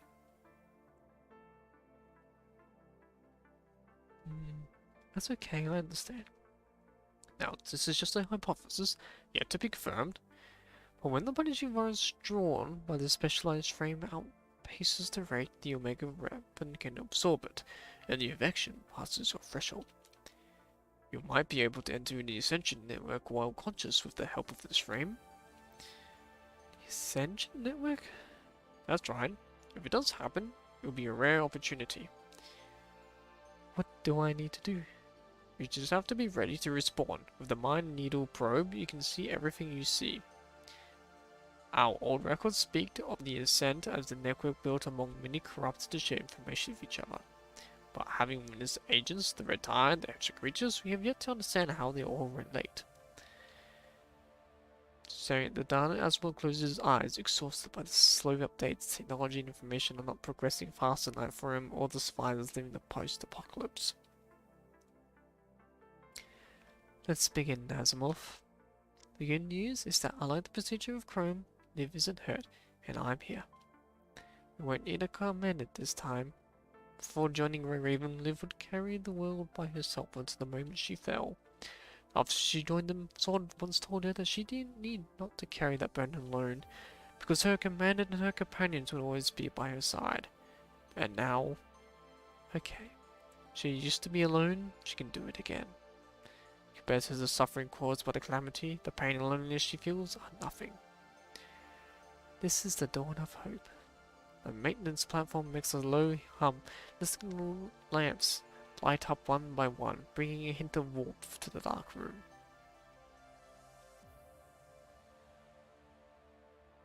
As the two of them watch, Liv walks towards the light.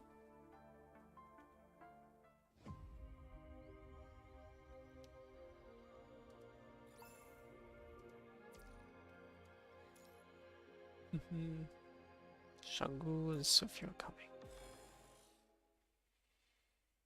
It's been 28 days since Liv left for Babylonia. This is the 10th afternoon they have spent stuck in the church. Dusk falls onto the bloodstains covering the churchyard, hoping to conceal them only to accentuate the crimson color. After the twins left, the train finally came to a halt next to a forest in the middle of nowhere, its limit reached. Before they could perform any repairs, they were soon surrounded by waves of hedgehog creatures. They were forced to retreat and put up defenses inside the nameless church. Having tried to break through the enemy several times, many ever find themselves cornered in a new location. Those twisted horrors have marked their names. These creatures will haunt them every step of the way like shadows irreparable. In order to contain the destruction, the three of them decided to stay in the church, using it as the base of operations. But no fights can go on forever. They've been resisting on church grounds for 10 days after the pursuit of Aslam. With their supplies lost, their resources are about to deplete, with one of their 10 wolves finding rings. Hey there, how are you holding up? Oh, you look terrible. That's alright, cause we're bringing up some supplies. We've actually bought a few Babylonian strikes to help you. Don't come here, it's too dangerous, and the lake is struggling too, so please look after yourselves first. Relax, Anka's been working with the Niter, so don't you worry about us. After we got settled, we're back to some of one of these folks as well. I know it's pretty bad where you are, so stop turning us away. Just borrow these supplies from the Niter anyway. We're almost there, I bet you're all feeling very grateful. How are Jamala's injuries? Pulao got us someone who can help. Good. Step back, don't give up. We'll be there soon enough.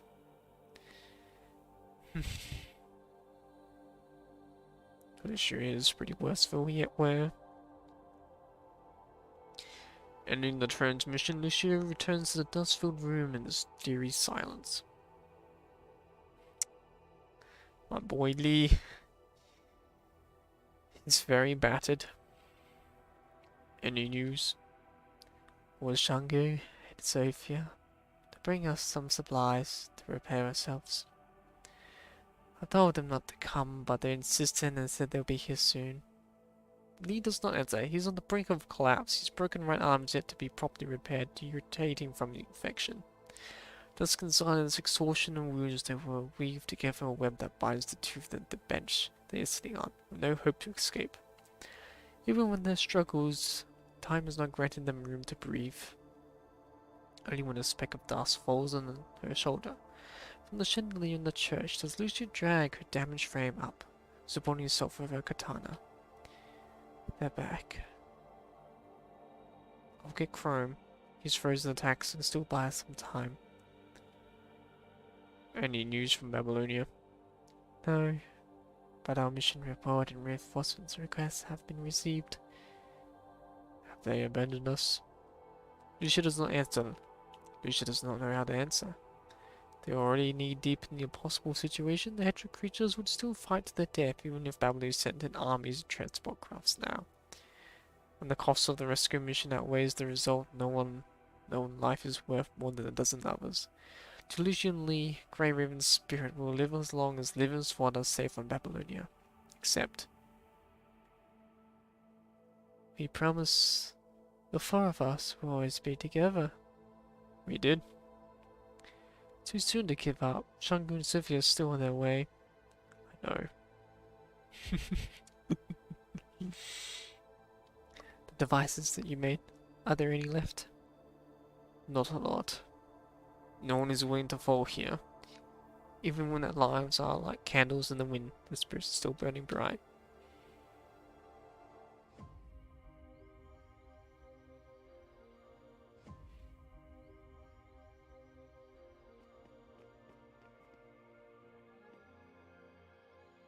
We are not far from GrayRaven. We are not far from GrayRaven. Protect the civilized. Understood.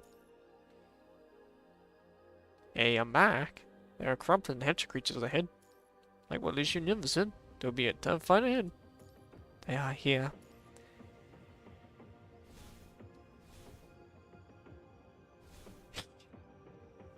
What a dramatic entrance. Tisk! Can't believe they made it here so fast. Prepare for battle. Yeah, they just used a shield bash to get over here. Sophia, like what we agreed upon, please provide support. Got it.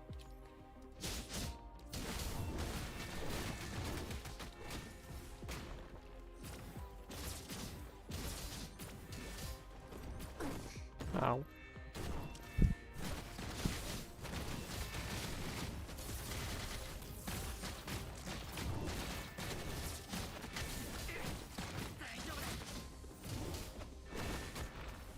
She has literally a healing in this mission.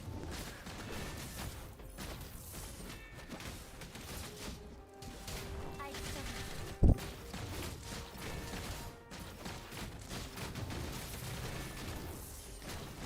feel like I'm playing the underpowered Sophia.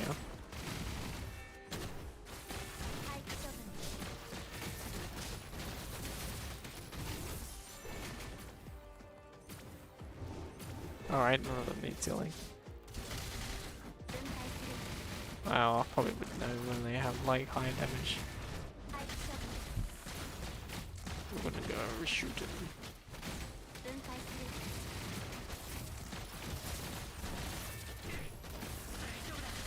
Actually, Sophia's the only one with actually full guns.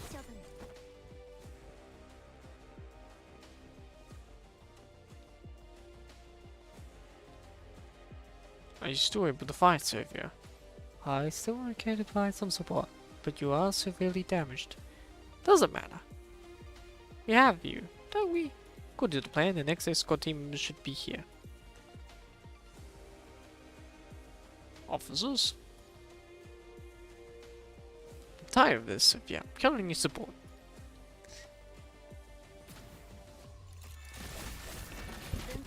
I want a cheeky scorpion. Very cheeky. Oh, I might die here.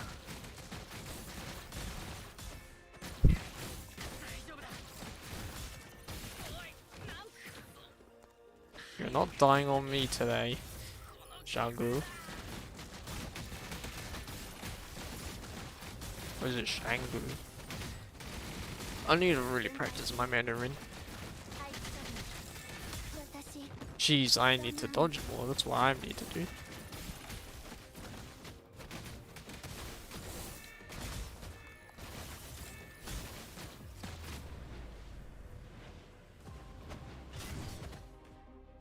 There we go. Hey, are you right, Sophia? I'm alright, thank you. Disc. Wonder if Lucian and the others fighting. You have to support them.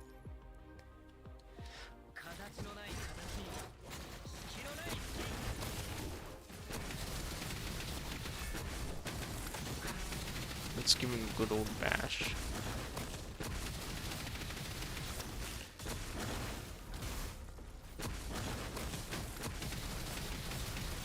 Oh yeah, I can do it better than the AI. Give it a good old beating.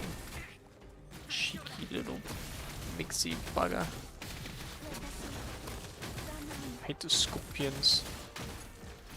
Damn shield bearers in my way. Oh well, get them all, they're dead. That's what I like to see.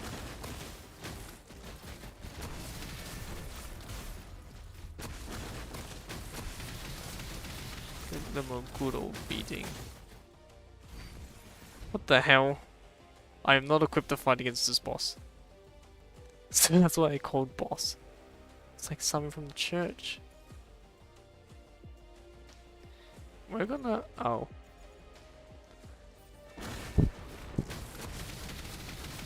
I feel I'm gonna die here. That's something from the church. Is that a servant of the merciful one?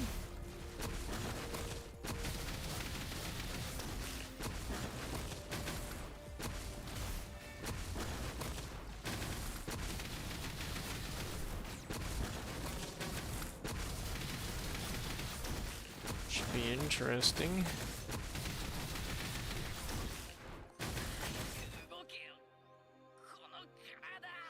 Seems like the corrupted reaction is completely disappeared. Time to contact.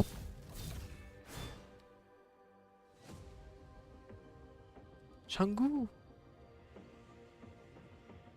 Shangu!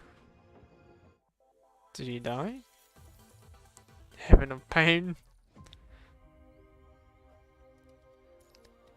Hold on to the last minute. Ah, it's crying. That should be easily done. Sophia, Shangu, finally got through. Quite a big guy, bad guy here. Would you lend me a hand? I'll be right there. Communication is down. There will be a great damage if they get surrounded by the corrupted. There's not much time left. Okay, the coordinates for the last condition here. I hope I can still make it.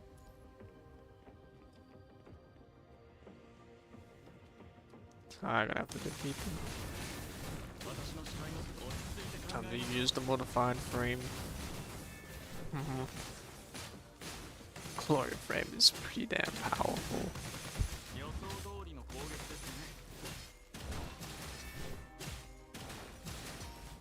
The pure strength from it.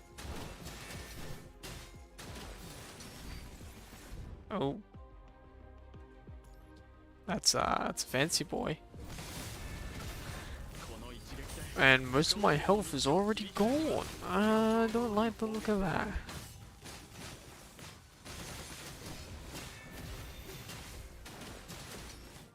Where did all my health go? It's like it's gone in the blink of an eye. Shangu.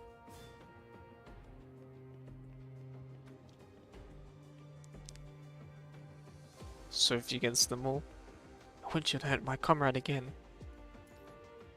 You have been the one who fights the enemies. It's your turn to have the rest.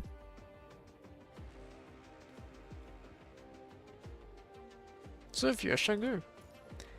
Take care of the enemies. Sophia, take care of Shangu to somewhere safe. Roger. I've caught you now, bugger.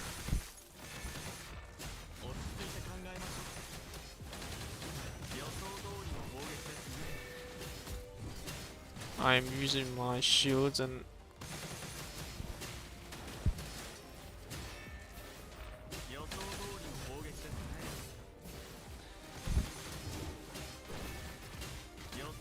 I'm not too sure what's going on right now, but I'm doing stuff.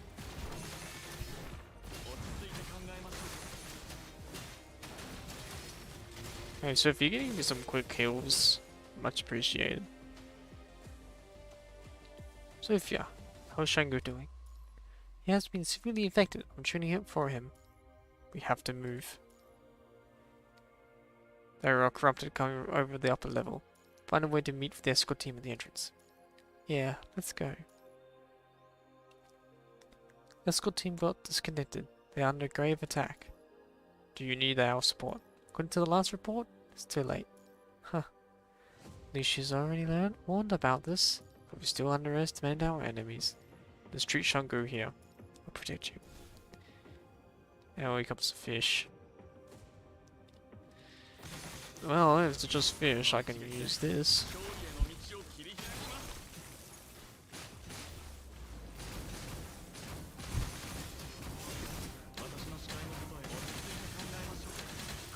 And they're all dead.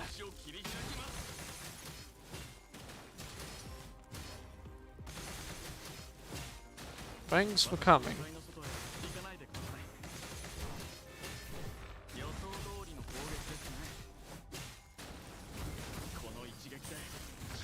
Get out of my way, you bugger.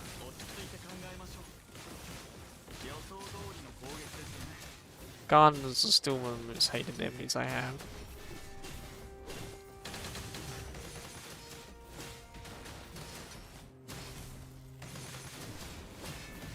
I want you to die. Oh, he he hit me. How dare he? Yeah, that's right. You better back off. This is not the perfect setting, but let's just fix it here, Shangu. Alright, so my with Lee and Lucia. They're still defending against the enemies from the other side. Let's go. Wait. What's going on? There's two of them.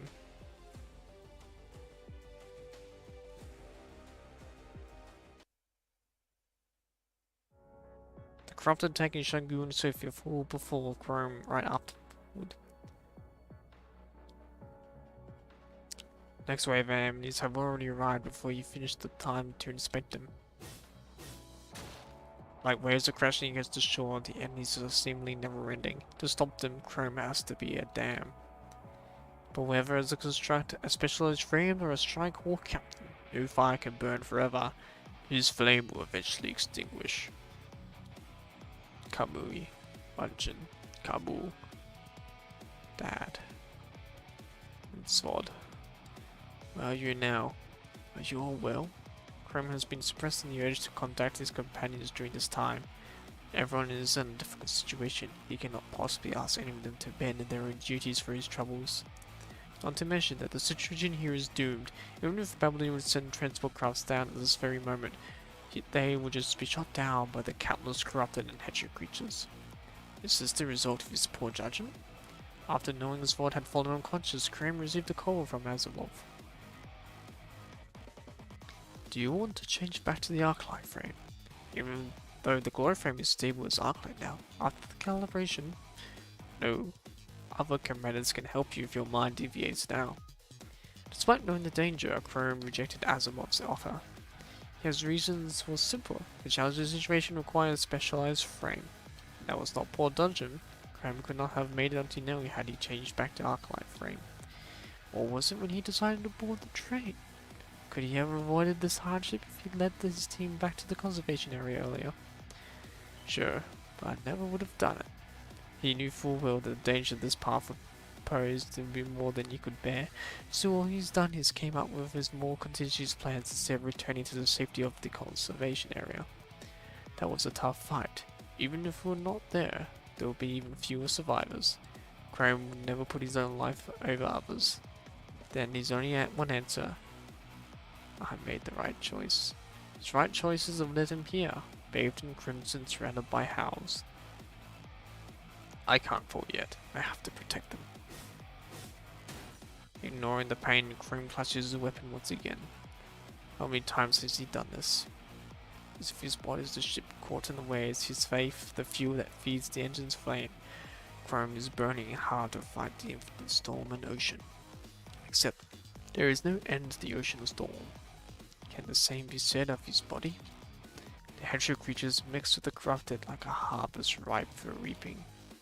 Chrome's gunblade has been coated by red liquid from the harvest, corroding his frame to accelerating the infection. The crimson storm has shown no signs of stopping. The wind blows by his ears, alongside deafening screams and cries. Triumph after triumph, the meanings of these small victories are lost as soon as the next fight arrives. Chrome's vision begins to blur and flash amidst the ceaseless fights. It has lasted just a little too long.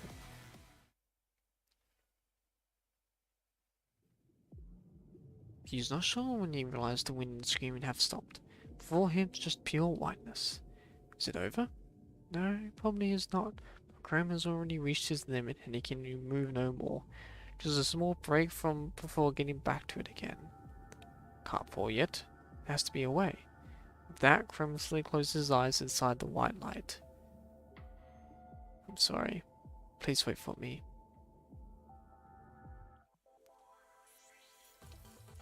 And the brave captain has fallen.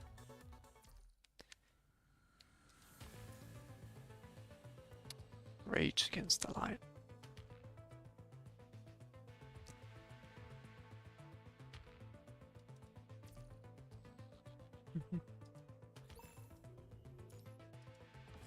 Now it's Lucio and Lee's turn.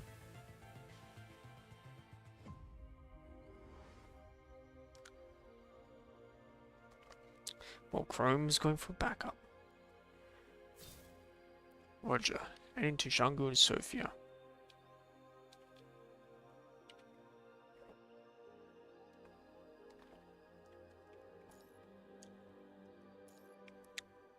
Okay, I'll meet up with them and come back. Talk to you later. I feel sorry for Lucia. Never seen her so depressed. In her new frame. Chrome is heading over there. Okay. Let's up defense devices here. Otherwise there'll be more enemies. Watch out. Lucia, get away from there.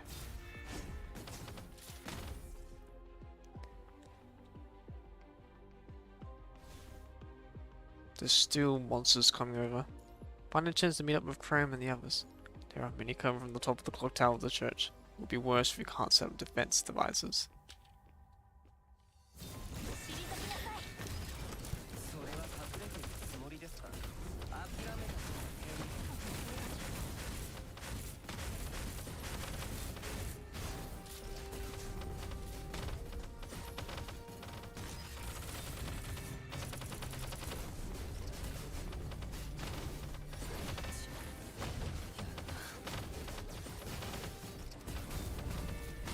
Oh, cheeky.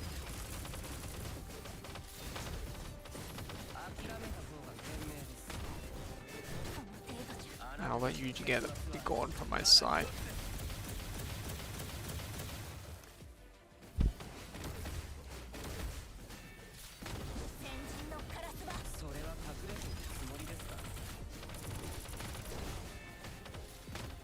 You shall be eliminated. Including you, my friend.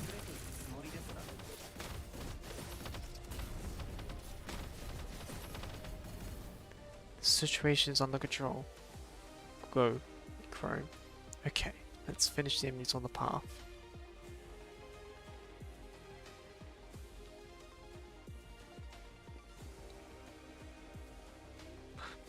Can I not go through? No? Oh, there we go. Kamui, Wanshin, Kamu, Faro, and Chrome? What's going on over there? Silence. You have to meet him ASP. Wait. The defense devices ahead were broken. We have to repair them, otherwise we'll be surrounded by enemies. This is certainly quite a predicament. I'll fight the enemies for Lee to fix the devices. Okay. We're in full power mode.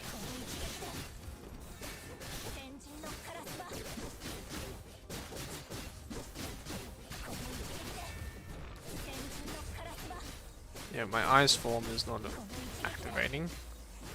It's a bit concerning.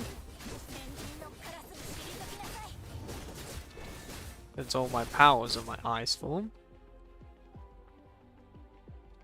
Good job, Lee.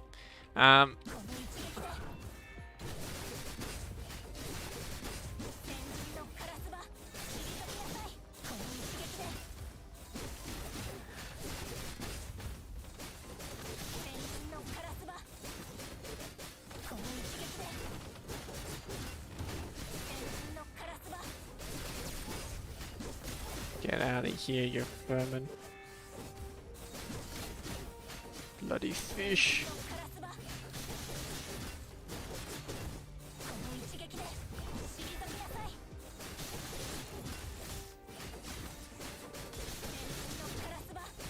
Okay, get away from Lee, you buggers. Get out of here. You don't belong here. This is my church now. Get out of my church.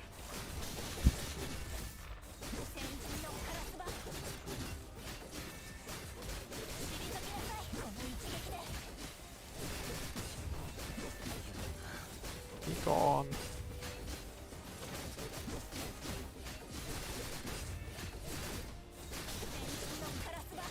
It's bad that I can run through them.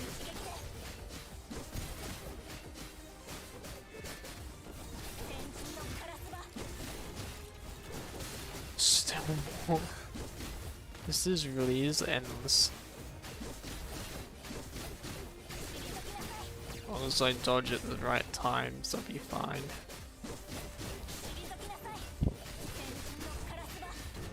There we go.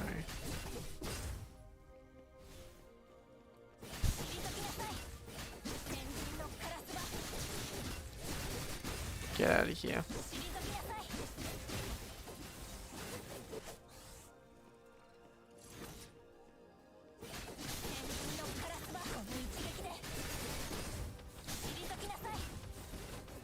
Oh, time to destroy the rest.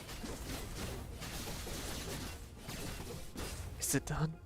Yes, but the enemies are moving too fast. We need someone to look after these devices. Go meet with Crow, I'll stay here. I wish you can handle it yourself. If we lose this area, we'll be exposed to enemies' attacks with no defense. I'll leave the rest to you. Got it. You're all gonna survive this.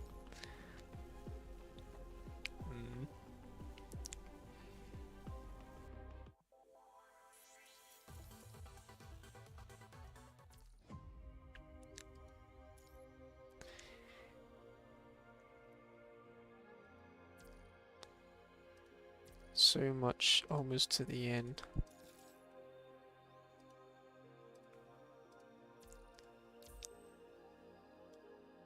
No one is listening. And it's just Lucia. Oh, it's back. Alright, I'm taking a picture of this. This is such a unusual moment to get somebody's back. I'll leave the rest to you. Got it. We're going to survive this. What is this peak animation? This is like some increased budget right here. How long has it been since she made that promise? Now that they're trapped inside this church, a saint-like should be protected by the guards. All they can hear is the sound of petrified creatures surrounding them. She knows her companions are nearby, but she cannot move an inch from all the corrupted and petrified creatures blocking her path. She tries to call for her companion, but the transmissions only return disjointed words and white noise. Perhaps it's true that sometimes prayers do not get answered in this world. In a brief moment of trance, Lucia recalls the place that has set her down the path of becoming construct. Children clustered together, cold and hungry, lying and hurting each other for their survival. That was also a church. She lost her last family at a church. Is she gonna fall in a place like this as well? This isn't the end. Supporting herself with her katana, Lucia struggles as she moves forward. We haven't. Her will is still divided, but her frame can no longer support the fight that has been lasted over 10 days. It is time to face the truth. Perhaps this is the end of the line. Did they make the wrong choice? Should they have followed Liv back no matter what? No. More people would have been lost if they had not stayed. This is not something she or anyone from Greenwood would want to see. Captain Chrome has not complained about the harsh battles once in the last 10 days. He never regrets his choice because of what is going on through. How would Captain Vera from Zebras act? Vera would look reluctant, but the truth is she will not stop fighting, Lucia thinks. Vera was casual talking about her previous rescue missions on transport craft back from Atlantis with the Commandant. Once Vera found herself at a place where search and rescue equipment was not operable, but a sheepdog by her side helped her find the target. It was because of that story that Lucy and Liv managed to find the pregnant Fantine at the ruins with the help of matches. As Lucia fights the endless hordes of petrified creatures, fragments of her memories flash by her mind like a merry-go-round. None of us wishes to see another life lost. The other teams might not be here, but Lucia believes that every one of them would have made the same choice. Even Vanessa, whose whereabouts are unknown, was chosen this path not that long ago. Each of them has something they want to protect, and each of them has fought unto their very last breath. We do not regret. The world is not merciful. Cutting down the enemies before her, Lucia looks around at the more petrified creatures yet to come. Her frame is pushed to the brink, her inner device at the threshold. Lucia estimates that she has 10 minutes before she stops moving. I won't stop even if I have 10 minutes left. I believe will be her until the last moment. As she is of her determination is rewarded, she hears a voice on the Grey Raven comms channel, one that she has not heard in a while. Lucia. What's happening? I can't see your comms. Where's Lee? Why can't I contact you before? The monitor on the comms is not showing anything. Lucia cannot see Liv, and Liv cannot see her. This is because the moment she hears Liv's voice, Lucia immediately covers the terminal. She does not want Liv to see her like this. And maybe Lucia's terminal was damaged during the battle, so she cannot see Liv on it as well. But that is fine. Despite not being able to see Liv, it's good enough to hear her voice in the end, Lucia thinks. Are you still in Babylonia? I'm on the transport craft to you. I'll be there soon. No, don't come here. It's too dangerous. Lucia? What's going on? Why is it so dangerous? It's okay. You don't have to worry about me. Do you remember the weapon President Hasten mentioned before? I left? It's done. So no matter how dangerous it is, I can protect you. I can do it now, Lucia. Please, leave me. How long until you reach us? It should take another hour. An hour. It is too late. What's wrong? Why aren't you saying anything? If she cannot change the ending, then at least she can accompanied by Liv's gentle voice. Can I... Can I hear you sing one more time? What? Lucia, why are you... thinking there's a countdown? I feel more assured if I can hear your voice when I fight. When your song is close by, I know you're near. Lucia. And Liv. Sing it to Commander Sunday, okay? Lucia. She has realized the situation Lucia's in. Lucia can hear her gentle voice shaking. I'm sorry. It's untoward to ask you to sing mid-flight. No. That's the only thing I can do before I reach you. Let me stand by you this way. But you have to promise me that you'll keep yourself safe and never give up. Hold on till I get there. I will be able to help. You have always been able to help Liv. In order to keep Liv from being more worried, Lucia tries her best to chuckle. Then, I'll be waiting for you here. Aww.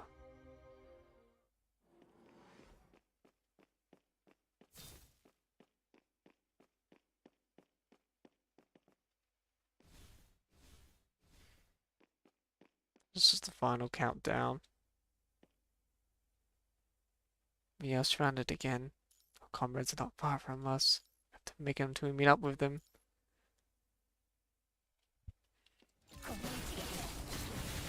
Oh, I'm already gonna die. But I refuse to die. This is bad. I'm already almost dead.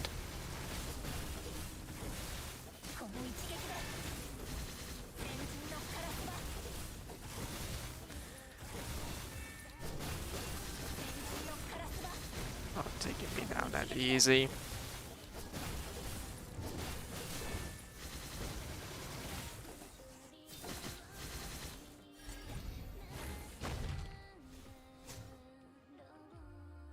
I won't stop fighting even the Ever Night defiles me. Oh, bloody hell, these stupid shield bearers are gonna be the death of me.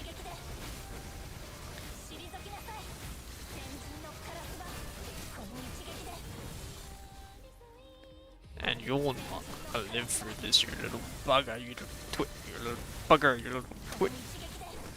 You're gonna die, you little... That's it. Not catching me that easily, Mr. Scorpion.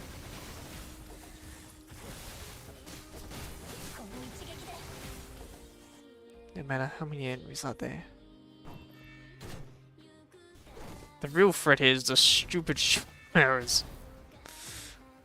Mr. Goldie Flashy thing is not the real threat. Here we go.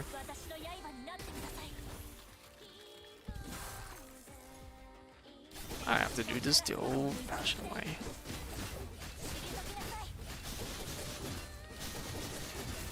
You're not catching me that easy, boy.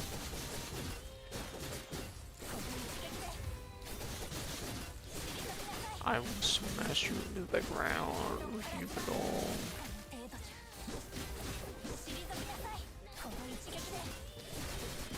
Get out of here, stupid shield bearers. I'm sick of you.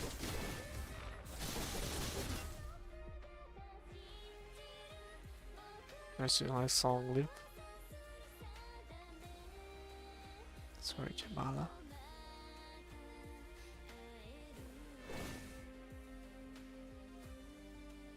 There goes Sophia. Damn it, move my body. And there's Shangu. Shangu. Please wait. Wait for me. Here goes Chrome.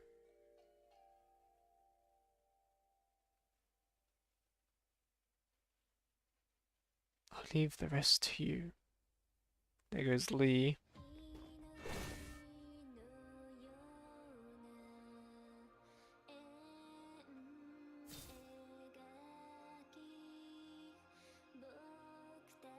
We've made a promise. The four of us will always be together. This is what it's supposed to be.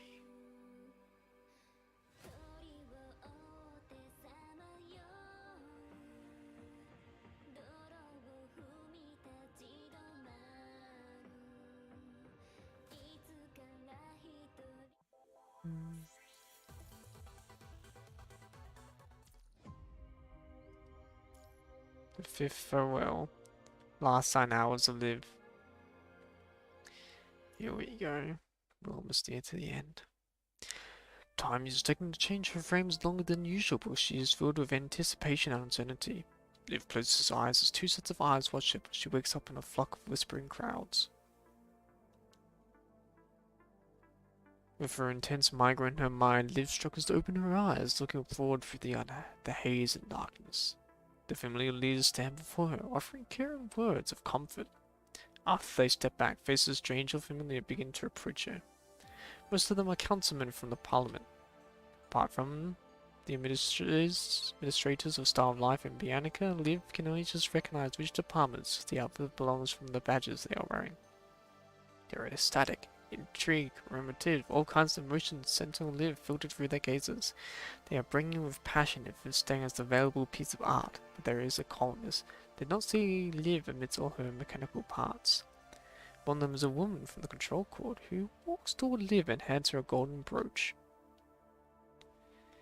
The merciful one. May it guide your way through the haze, Liv. So that's what her approach is from. Thank you. She can hear people cheering as she hears the name of her new frame. Hiding the migraine she is feeling, she smiles, the title that illuminates the night. But the time the crowd is gone, Asimov's laboratory reverts to its dark and cold self. Lit by the dim light from the monitors, Liv sees her professor shaking her head sighing. Liv is not sure why she has done wrong, but she's about to ask when you find the professor shedding a tear. We're going to perform one last adaptation.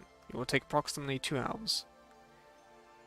I will do my best to minimize the migraine at this adaptation. Go and say goodbye to your commander when you are still getting ready. Don't leave behind any regrets, Liv. But Liv does not know how to bid farewell. Oh, she knows that her commander is yet to wake up. Her jumbled thoughts, she once again recalls what kind of stranger said. Hope you will not regret this decision. GrayRaven has invited to an event on the night of that day. The day after they boarded Liv rented a woman, so she wanted to chat. She talked to Liv about a possibility, asking how Liv would choose. After that, following the performance by the mechanoid puppets, he also mentioned who Shao and Villo who merged there. Is that freedom? They made their choice, answered the commander back then. But it means they have to end up like this? Yes. The commander's answer and the woman's words are possibilities and choices, simply casual chats. Unintended as the speakers might be, Liv has found herself reflected in the words they said. If she encounters a similar situation one day, she'll sacrifice everything. She cannot be sure. She cannot bear to imagine the day when everything which she has witnessed is destroyed. But she knows that an unspeakable resolve has been planted in her heart since then, has been growing uninhibitedly from the tragedies and calamities of the past days, like vines covering the fences and climbing over the walls. This is my choice. Liv has let go of her attachment, and after witnessing the countless deaths and goodbyes, she's willing to become a disposable pawn on the chessboard of tragedies to fight for the lives she still struggle forward. Children without homes always seek a place to settle. People who have no experience love will spend their lives looking for substitutes. Lives have found a home in GrayRaven, and she's gained warmth there. She is not treated as her destination. Just like how Lucia picks up her blades so that no one else has to suffer her pain, Liv has been fighting to this day so that everyone will be home to return. The pulse imprinted in her mind forces her to step on the front line, and eventually they'll witness her fall. There is no need to hesitate anymore. She just has to keep moving forward, give it all she has to offer to the moment she can longer stand. Over and over, Liv confirms herself her decision and plan for the 3-hour combat. Once she reaches the surface, alive on the 3-hour timer, every second counts. I'm ready. She makes sure once again that her resolves are not wavered. Her feelings have been forged into the strongest armor, building an unbreakable line in her heart. In that case, where does that hint of unease come from? Do I still have regrets? Looking at the pale grunt commander of the hospital bed, Liv remains silent amidst the beeping noise of the vital signs wanted for a long time. Finally, she lifts her hand and gently places it on the commander's chest. The cold fingers on her new frame raises and falling reflectively along with it. She remembers that spot. Even when it covered by the blanket and layers of bandages, Liv remembers it clearly. That is where Zod was fatally wounded by the first time. Liv was right there by the commander today, but she could not stop it from happening. She moves her fingers, seeking until they reach the other side of the chest.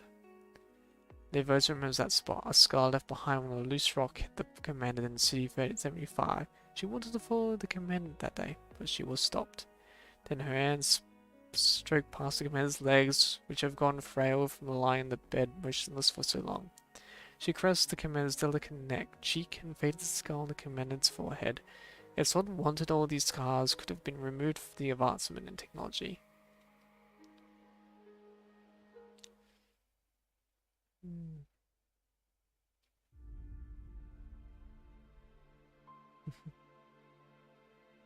The girl in white leans outward, holding the hands that at once gave everyone warmth.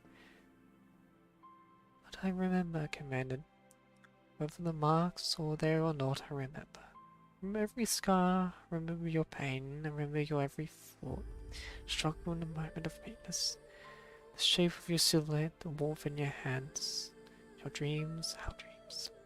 All your sufferings in exchange for a step toward the future. Now I walk on the same path with the countless people like you who are suffering in this apocalypse.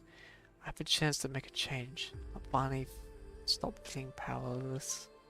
I've done it. Please be happy for me, commanded. But a little hint of pain still lingers in her. Commanded, I don't know what I can offer to thank you for the days you stood with us. I've never been an exceptional person. It is luck that I've been able to stay here, protected by you and GrayRaven. Like sunlight in the attic, night breeze through the roots, as voiceless as shadows. I have nothing but myself. What else is there to offer? There's just my memories of you, of them. When sunlight hugs the flowers, a rays carries the scent. When the night breeze passes the crowd, it learns to hum the songs. When the shadow spends its days detached, it draws the shape of light. This is all I am, or I can leave behind. She places the paper boats she folded by the bed. Each one of them is a page of a journal. Letters she has been writing for the past 3 months. They carry ashes and dust, blood and tears. Will you be disappointed by this parting gift, commanded? The girl who has nothing left to take, the 7 injection needles her professor gave her, clad in the paper boats together. She fixes them to the needles, forming the shape of the Queen of the Night. Queen of the Night, made from the white paper boats, life that flourished for the moment before they expire. But the boat carries her memories at the end of this voyage. Placing the flower by the bed, Liv holds those delicate hands once more and offers them a parting kiss. Please don't be sad about the brevity of life. As long as you remembered, even the Queen of Night's 3-hour blossom can last for eternity. Please forgive me, commanded Sword. She whispers the name, her grief irrepressible. Even when I'm prepared to sacrifice myself, even when asthmatic, I know it's futile to have these dreams. But still, at this moment, please forgive me. I cannot help wish for an afterlife. No longer able to control his sorrow, Liv cries, her face covered with tears like a window pane on a rainy day. Commander Svod. Her tears fall into the unresponsive hands soaking the corners of the bandages. I've been hoping for a day when Earth thrives again.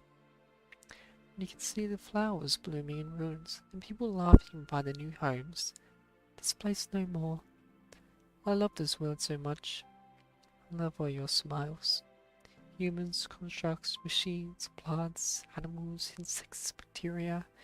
Their existence is so beautiful. It's because of the tiny sparks of lives coming together. The eternal nights will end, but our homes and our future have been taken by the punishing virus. Someone must take the first step to find a way to eliminate them. Even if that step costs me my life, a reunion, it's a price I'm willing to pay. Only when the punishing virus is gone can humans like you command it, live on. So, this is my choice. I'm leaving where it will bring regrets. It's okay. As long as you and everyone can live in this world safe and sound. That will be proof that I have fought until my very last moment of the grave ravens. Liv tells the bedridden commander everything she has to say, and she no longer holds back her tears.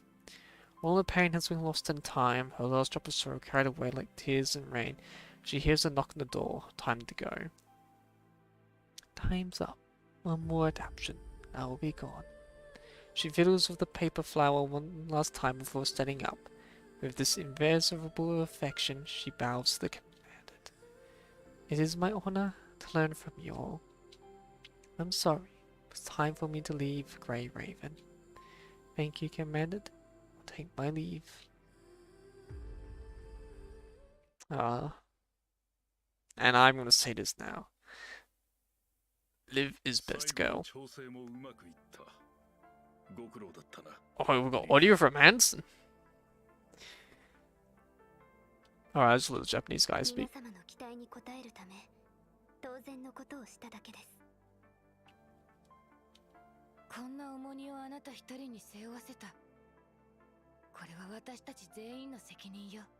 Hippocrates?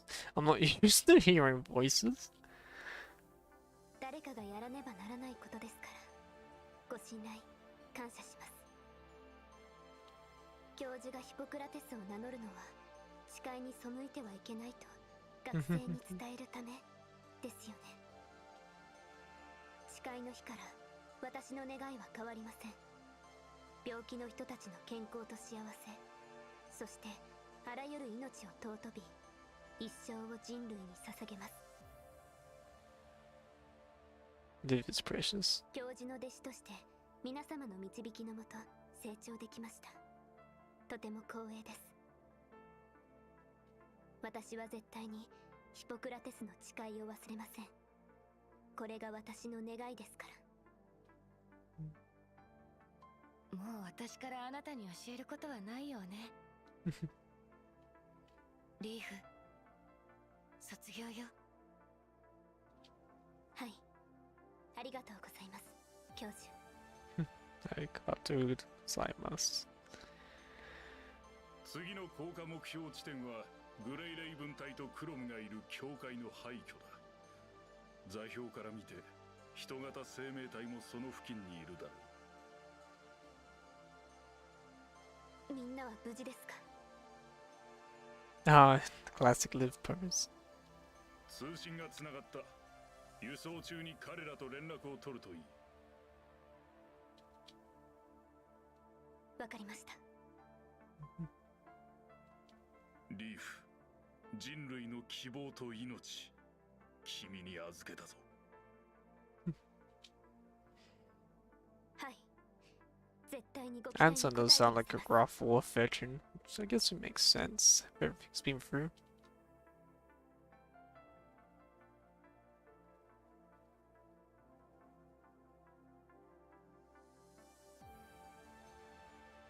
They ruined the... Oh look, it's PNG.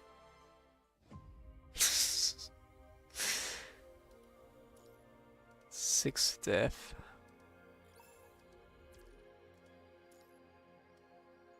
"5:30 a.m. Death has palmed the night with its colors, the song of the young girl Nella Requiem. The clouds tile the night eternal, the wails of the dead linger on."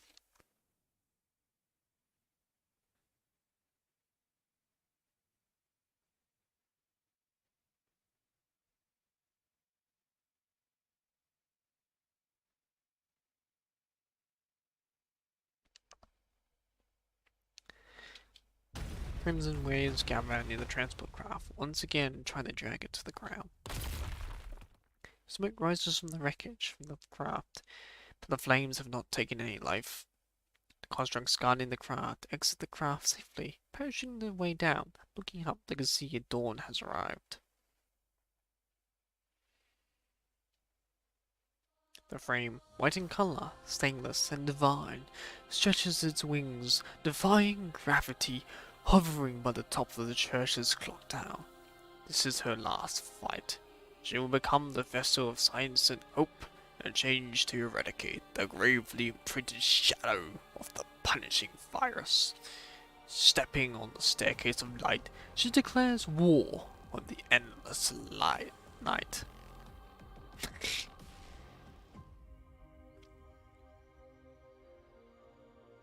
Now I have the power of a god.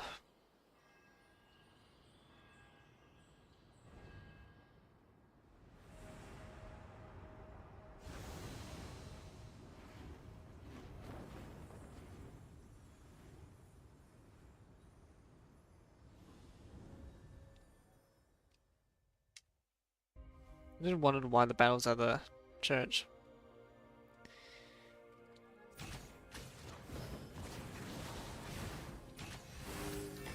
Well, good thing I already had plenty of practice with this frame, since I've grinded to make this one of the most powerful frames I own.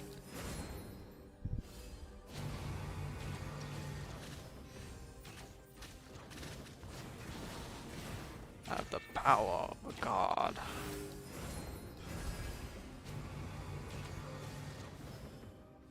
There we go.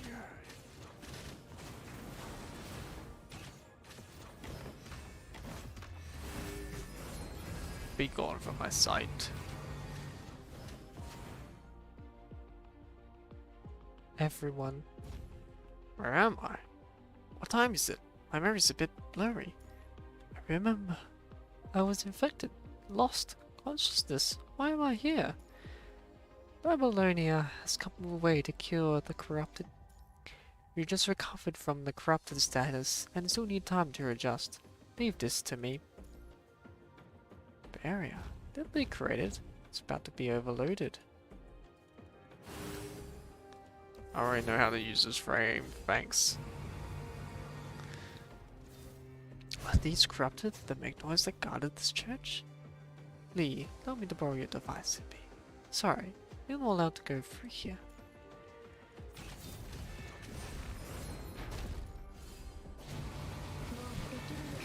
Oh, you hit me. Cheeky bugger. Be gone from my sight.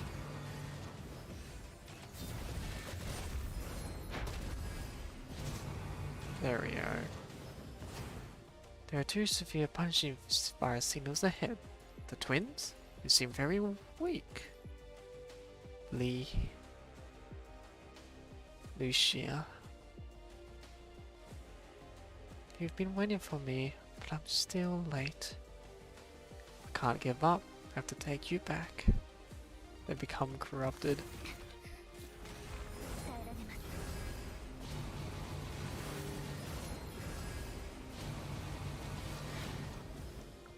Liv, what happened to me? It's okay now.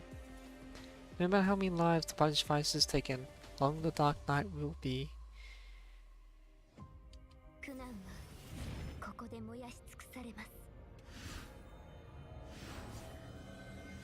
Ah. Get to see the full power myself without controlling it.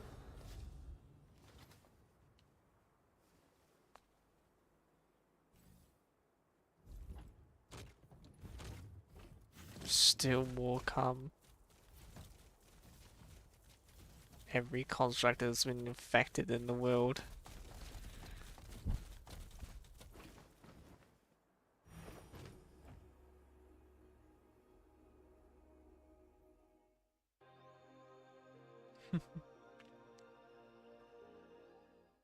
She is the beacon of hope. As if the ivory fire burns, the hedgehog creatures turn to a red mist sinking into the young girl's frame. The light underneath the dark clouds is extremely gentle, even when those eyes have stayed shut for so long. They feel no pain when they greet the dawn. Is that light? Without the corruption from the punishing virus, the infected mechanoids and constructs slowly regain their senses.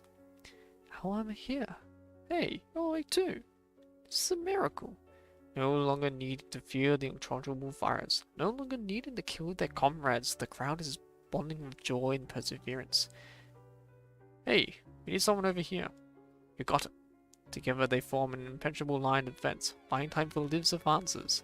The girl who marches forward, held by herself, is no longer alone.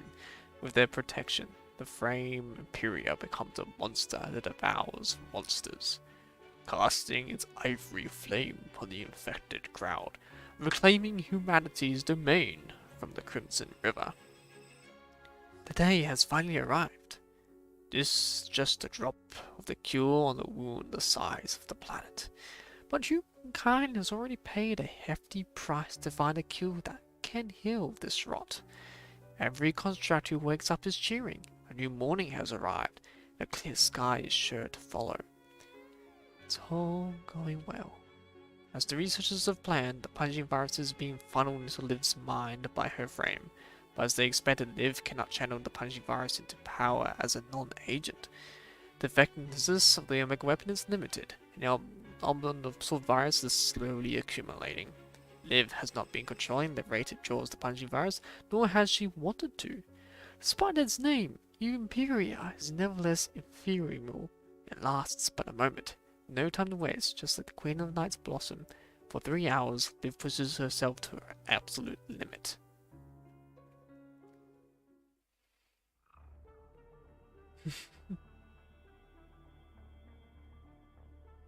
Ha!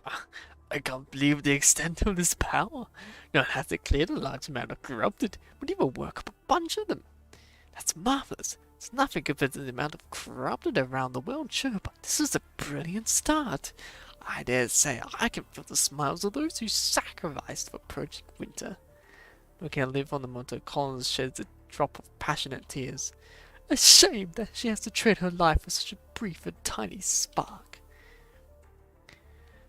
Have we finally gained a weapon that counters our misfortune? Appears so, from the data we're receiving. After the punishing virus is cleared, the hedgehog creatures are all but vanished. Constructs who were infected have regained a certain level of control. We have to wait and see what happens next. And the ones who could save are the humans who were taken by the virus. Human bodies are still too fragile. Don't forget that we still have our serums. They came out way before the Omega weapon. How is Liv doing? The Omega weapon is mitigating her infection rate, but her mind will break down before the infection takes her. Hold on, something wrong. They all look at the records the professor's reading, unclear what she's referring to. It's probably just white noise, just random sounds made by the corrupted below. No, it's different. Second time I've seen it as the more concerned. As we expand the record details going through each account with the professor. Those are not their voices, they're memories. I have a theory. Memories of the corrupted and the dead? Exactly. From what we know, the Red Tide stores huge quantity of memory data from the dead. This information is recorded inside the punishing virus, providing data for the Red Tide projections and the heterosapiens land to mimic the departed. Now that Liv is absorbing the punishing virus, all these memories are getting pulled inside her mind as well. We never noticed this in the corrupted. We've only managed to decipher this data because Liv's mind is more stable. We can only confirm that Alpha retrieved the frame from analysis. That is not good news. Why? There's a story in Kulon called the Butterfly Dream. Have you heard of it, Mr. President? Don't know enough about Kulong's culture. All I know is about a dream where you believe you're a butterfly. Am I dreaming? Am I a butterfly? When am I a butterfly dreaming I'm a man? Unlike the Ascendants, Liv cannot control these memories of the dead. Those data will be mixed with her own memory, corrupting her sense of self. She will consider these memories her own. How would you feel if you had to experience tens of thousands of lifetimes all at once? All those deaths?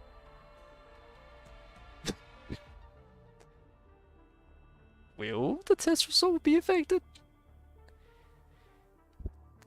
If you're talking about how compatible specialized frames in your mega weapon is, it's already a success. But we still have to destroy the twins, don't we? We've got what we wanted. Even if Liv destroys the twins now, the Red Tide will just grow new ones sooner or later. What we should do now is retrieve our assets and work on improvements. The way to avoid repeating our values is to develop more stable frames. Can we stop the memory invasion? It's too late. This is going to damage her mind substantially. Even if Liv survives this, she would spend the rest of her life not only with the intense migraine, but the shadows of all those memories and deaths. Liv, I was hoping you would live through this. Now I should be glad that your death will set you free. Liv has wakened her trapped companions in the church as well as the corrupted constructs whose minds are still fairly intact. Flying through the church and the streets around it, she soars freely, seeing those who can still wake from the vile curse, trading every last second of her life for someone else's. However, just as what those researchers have discovered, when a large amount of punishing virus enters her mind, Liv begins to hear muted cries. Those voices have become more and more apparent, then the memories hit her. Just like how those consciousnesses merge with the Red Tide, Liv is slowly fusing with them. Their cries pierce through her mind like spikes nailed to her heart. The volume gets louder and louder, as almost she was experiencing what they felt. Then she begins to feel the torment of the victims that felt before they died. Help! It hurts. It hurts so much. Help! Feels like having a blade skewered her fingertips or having her artificial skin peeled off alongside a swinging pendulum. Everyone is dead. I am all alone. As if the tip of the pen was slit open her eyelids, engraving all their parting words on her eyeballs. You said you were going to protect her. You killed her. What else can I do? She was infected. Those words are familiar, even then the voices are not, because their tragedies have been echoing throughout the world every moment. Why is she experiencing their deaths so intimately? Is it because the frame possesses the power of an agent, but she cannot control it? Or is it because she has wished to bear the sufferings of others? Even when the answer is unclear, Liv does not stop. That's okay. You don't have to be afraid anymore. Let me take your pain. In the brief moment when the present crosses paths, the past memories, the girl holds the dead in her arms. She, a construct, hears a deafening explosion before seeing her frame shatter into pieces. Vital fluid spills from her abdomen and violent pain floods her mind. Her dying consciousness takes over her body and her eyes shut involuntarily from the senses of suffocation. But the doctor, she sees a city in ruins. She, a construct, is running through the alley, covered with rubble. The exit would have let her freedom is guarded by fully armed researchers. The full moon hangs in the sky, cold and indifferent, mocking her, a construct. Futile struggles. Let me go. I'm not coming back to the lab. Her cry is overlapping with the weeping from the memory data. She crawls near the garden, where the summer flowers are dyed red with human blood. Number 37-9, you like this place. Protect it. This incomplete data is not recorded the full conversation, but she really should focus on stopping the bleeding from the wounded of her instead of what has been said. Hurrying to grab the benches, she, garden upboard, unintentionally swings the chainsaw in her hand. No. No. I didn't want to hurt you. Regrets will not change the past. 6 years after leaving with the boat, Liv, young construct, has returned home as a deserter after becoming a struck. The familiar streets are now ruins, and the men and women left behind by the great evacuation are corpses and bones. I'm sorry. I'm back. She, young construct, lies next to the remains of her family, in tears, letting the punishing virus take over her. Liv's sense of self is shredded to tatters, blending with many memories of the dead. She is broken skull buried by an avalanche. She is the corrupted who sank into the ocean depths. She is the intentional parts forged in a factory. She is the metal shell in the hail of bullets. She is the loyal guardian of a farm. She is the reap of the hungry man who came for food. The sister.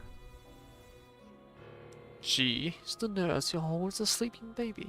She is the gravedigger that brings them nightmares. She is the one who destroyed the corrupted that attacked her companion. She is the companion who killed the infected her. She is the one who lit the charcoal in a sealed room with her family. She is the one who fought her death with 78 other constructs. She is the one who holds a baby above the water during the flood. She is the corrupted held by a human, delaying her, corrupted, from slaughtering others. We, is forced into eternal night of death. Inside her bright burning flame, we, might speak a different language, and we, might have a different body, but we, cries the same fury. It graves on her skin joy and sorrow. We, searches but fails to find freedom. We, holds nothing back when it comes to giving. We, abandons the land for a ship. We, ignites her soul after last farewell. We, burns before greeting death. We struggle, did not yield. We hate, will not wield. We regret, cannot wield. All these emotions and deaths converge in her body, turning her into an elegy composed of lives. This is our choice.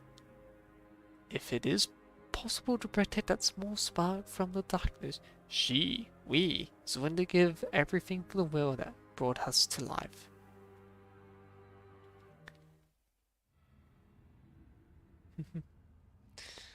Rapid expansion of the virus.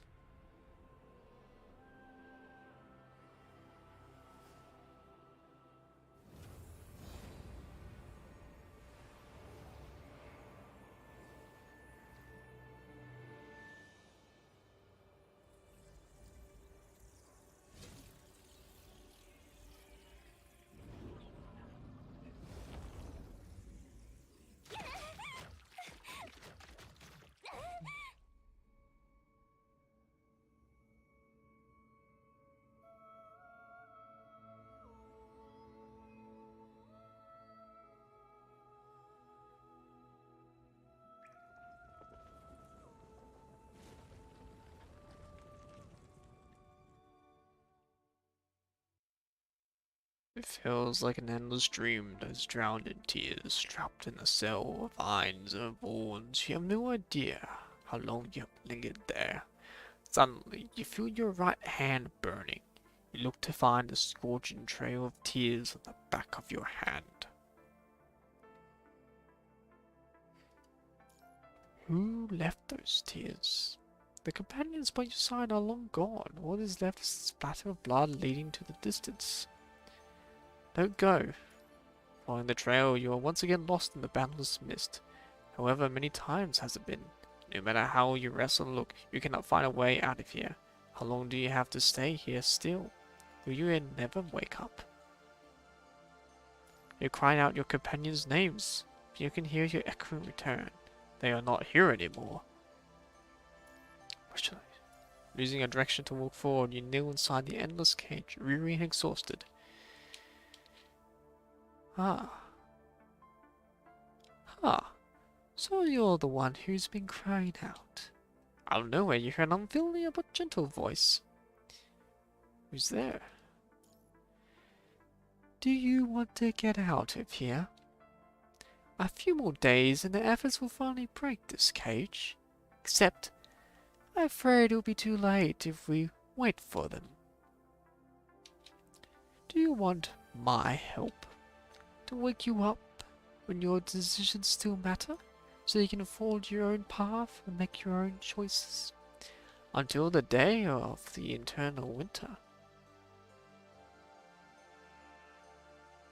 Please wake me up. In that case, Vaughn, I wish you a journey with no regrets.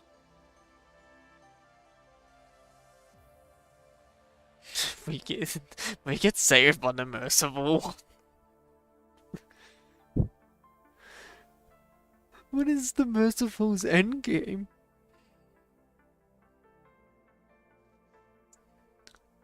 She just shows mercy, I guess. She just shows mercy to people. And yet, she shows mercy to people, but she does not save people from those who she showed mercy to. Because Luna and Vonnegut still have different polar views of the world. But neither of them are not eager to actually fight against her. Waking from your delirious nightmare, you find yourself laying in the bed in the star of life. An origami queen of the night sits by your pillow, its paper emitting a subtle hint of dirt and blood. You struggle to shut off the alarm on the nightstand, trying to get up, only to find your body incredibly heavy, where every simple action requires a tremendous amount of strength. You look up the clock projection and you discover that it has been almost 3 months since the mission to the Puglia Forest Park ruins. Almost 3 months already. With great difficulties, you try to adjust to your bedridden body and stand up, moving out of the room one step at a time. Damn! 3 months in a coma is already walking out. You're almost at the door when the young doctor slowly pushes open and enters. Oh! Finally up, Sleeping Beauty? You're not sure why the woman before you looks angry. Where are the others? Tell me, please. After she tells you about what has happened to Liv and the others, you look back at the paper file by the bed, finally understanding what it means. Please let me return to the field. In this thing? Yes. Even when your body is now a burden, we will lose your only shot if you stay here in defeat. But regrets are not good reason to be reckless. You have to plan accordingly. I'll establish a remote connection first. According to the professor, Lucia, Lee, and Chrome are all back on their feet and are able to communicate with you remotely. I'll put on an exoskeleton before heading to the surface. She still looks doubtful as she's uncertain about your plan. There's no time to waste, you have to convince her. Maybe it's too late, but it doesn't mean it's hopeless. The only way to find out is if we try. She suddenly smacks you on your shoulder and your back, almost causing you to fall. Hold on. I thought something was wrong with you when you there with high, confident, eager you are, having just woken up. Your mind isn't jumbled, your body isn't a complete mess from the 3-month coma. I guess I wouldn't be able to stop you. Some 3 months in. More or less. As for your plan, I need to find something else to see if it's feasible. Get changed when I look for them. Can you do that? Of course. Good. You look lively. Woke up a bit later than I like, but for someone who's having a head during his stay bedroom for 3 months, you're looking just fine. Should I phrase it? She ponders a bit.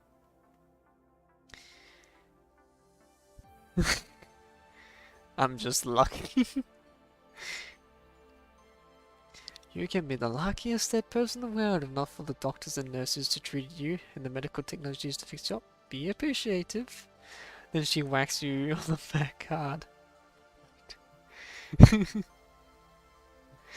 Having finished changing, you part the crucible. You part the cubicle and find 2 familiar faces standing by the door. Asimov, President Hansen. We were together monitoring Liv's situation. We saw the signal alert to your cubicle line up, so we had Professor Hippocrates checking you first. You look good, all things considered. Sorry, I overslept. Liv is in great danger right now. Her mind is being affected repeatedly. See. What do you see? You haven't had the slightest clue. The professor has told us about your plan. It's short, shot in the dark, a glimmer of hope with absolutely no guarantees. Liv's mind has been through the ringer. It's impossible to connect to her right now, let alone treat it through the connection. If you were to attempt it, you have to first connect remotely with another GrayRaven member, using them as a medium to force your way inside Liv's mind when they are in close proximity. You can only have a chance to connect with Liv by keeping a piece of her mind shard safe and stopping the data in the punishing virus from conglomerating. That couldn't be all of it. Forcing your way into an infected mind will result in your consciousness flushing into the data stream, and it will be a risk of infection from the punishing virus and disruption from the information overload. It could result in both in your medium getting infected. You have to get close if you want a connection to her deep mind. There is still a large amount of hetero creatures scattered down there. You just woke up and your ability will be limited even with your exoskeleton. Please allow me to bring some companions with me. I'm planning to send you a huge fleet of transport crafts to bring and recovered constructs back. Of course, I'll send people to guard your way to live. Are there still other concerns? A lot. For example, Liv's EMP discharge code is counting down while her infection rate is crumbling. Even if it goes smoothly, her mind is just a jumbled mess already. You can't fix it with a connection. Is there a way to treat it? Yes, but there will be lasting after effects. Look, I'm glad the patient I've been looking after has woken up, but please consider again whether or not to save Liv. The effects she will suffer are worse than we anticipated. Surviving could be a worse torment for her. We'll let her decide when she lives and returns. Vod, as the president, I am inclined to keep Babylon's elites alive. I hope you reconsider your decision. This is an extremely dangerous battle with a very low chance of success. Failure could spell your doom. You will be risking your life for a chance, just a chance to save her. You're a commander with a bright future. Now's not time for you to fall. There won't be a chance if I stay. Do you still insist going after knowing the threats you will face? I do. Could you tell me why? Since Liv chose the same. He feels, Mr. President, despite you've been saying, you haven't stopped me with a drained water. You even promised to send people to threaten me. Perhaps. I'm also waiting for a miracle. Mr. President? It's not like you would give up without a fight, Professor Hippocrates. The younger you would be kicking and screaming. Prepare to depart, Zod. You'll continue on you're on the transport craft. Otherwise, you'll be too late. Come back in one piece, or I'll cut you up myself.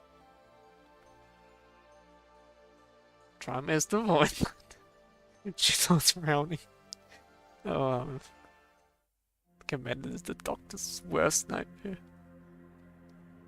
Traversing through the countless deaths, Gil finds her body and mind broken beyond recognition. How long has it been? She no longer has any concept of time. It feels like it's only been a moment, or maybe hundreds of years. Have they recovered from the infection? Is it her duty almost fulfilled? The girl, walking alone, cannot see the countdown of her life. She's going to use her muddled mind to absorb the body virus instinctively. She just wants to hold on for a bit longer.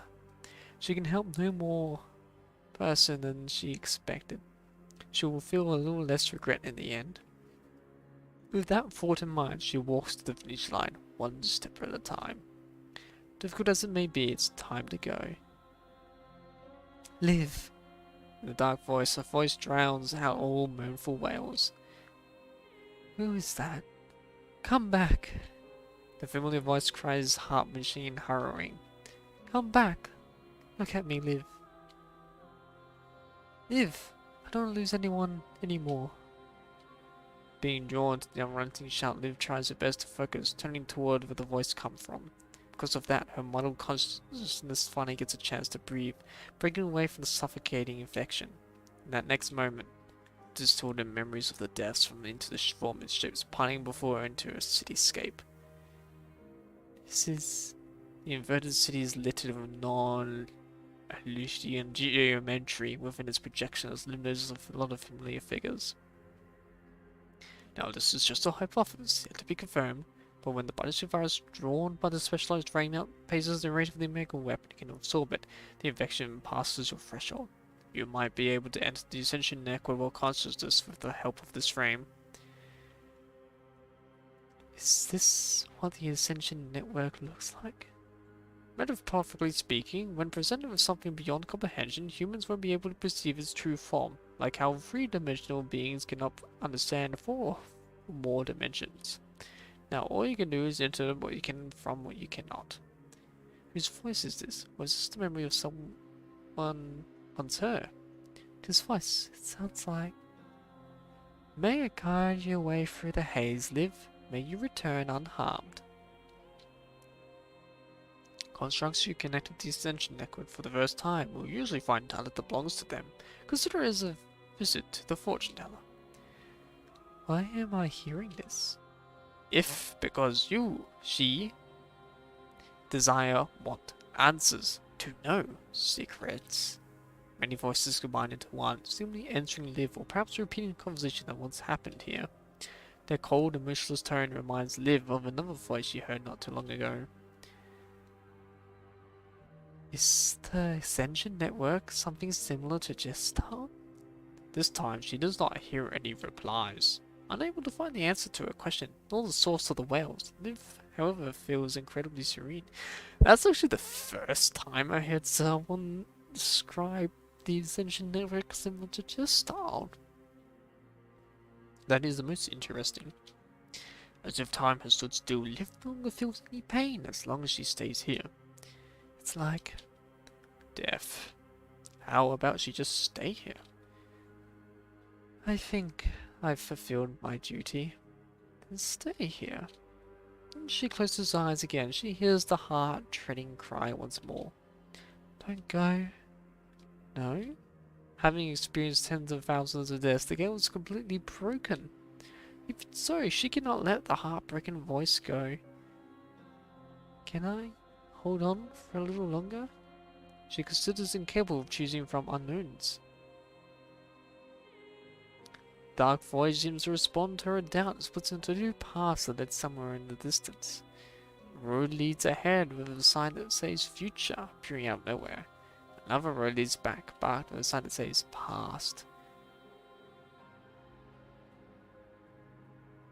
Is this where I make my choice? Or are you letting me show the outcome calculated by your algorithm? Is this an algorithm? Then you're really similar to Gestalt. Maybe a form of Gestalt. It's the only way I can interpret you. In a brief moment of pause, Liv hears once again a strange but familiar voice echoing throughout the space. I hope you will not regret this decision. The sixth death.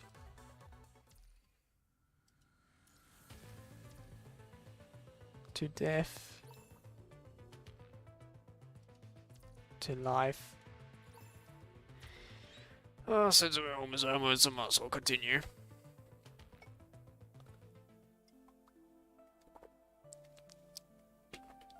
By the time the morning crowd has departed, Babylon has hung up the artificial night sky. With names marked alongside many others of the code on the war memorial, allowing the visitors to learn about the stories. The lives behind those names, with humans and constructs have used their bodies to mend the rifts caused by the war, paving a road for humanity's future. The brightest day will eventually dusk, the river of time flying toward a new night. History of the world goes back and forth between light and darkness. It had been this way, and it will be this way. Underneath the bright artificial moonlight, all but three remain before the monument. They stare at the familiar name in silence, sharing neither tears nor words. If the human among them had not passed out before dawn due to having just recovered, they would have stayed there until noon and beyond. Heartbroken as they are, they still visit tomorrow, even when their battles leave them no time to grieve. The girl will lie in the eternal winter, with countless others dreaming about what could be as once was. There ends her journey. From then, it will be someone else's story. Becoming a name on the memorial, building a future with her past, history never changes dramatically because of one person, but everyone can use their power to help lay the foundation of a future.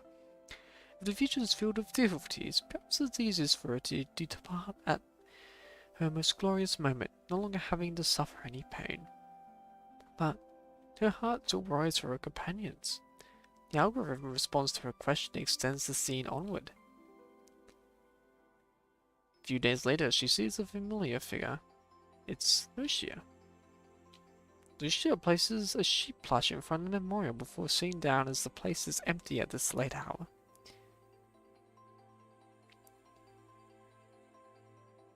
You look more like a wanderer than a soldier now.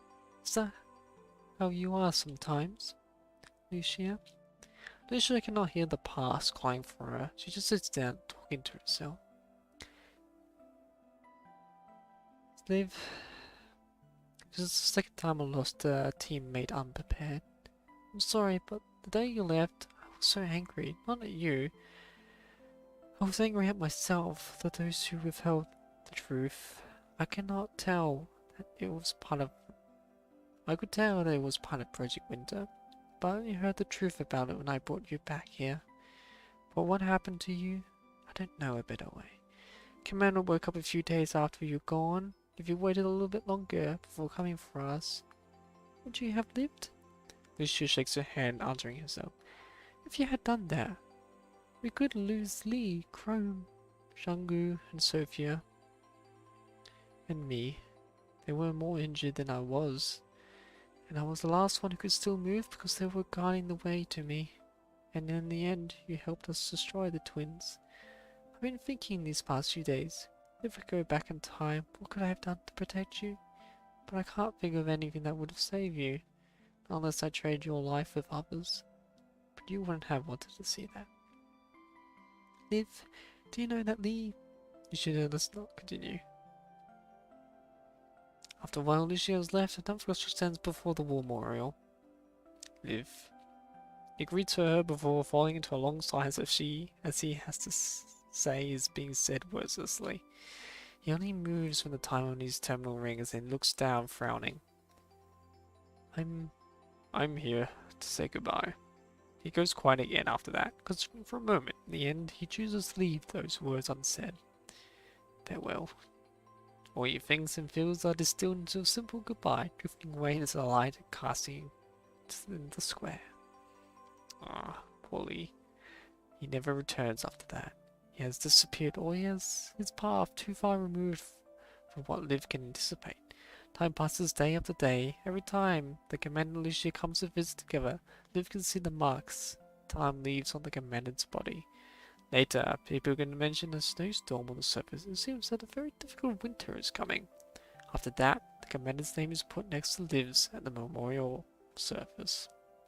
The names are joined by Lucia's. Many winters later, A young female construct stands before the moment. Someone Liv does not recognize. Hello, Liv. Do you remember me? I'm Cossetti. You saved me when I was a baby. They told me that my parents thought I'd be a genius, that's why they risked their lives delivering me to you. No, that wasn't. All they wanted was you to be happy. They wanted you to give you the chance to choose your own future. But the young construct cannot hear Liv, she continues.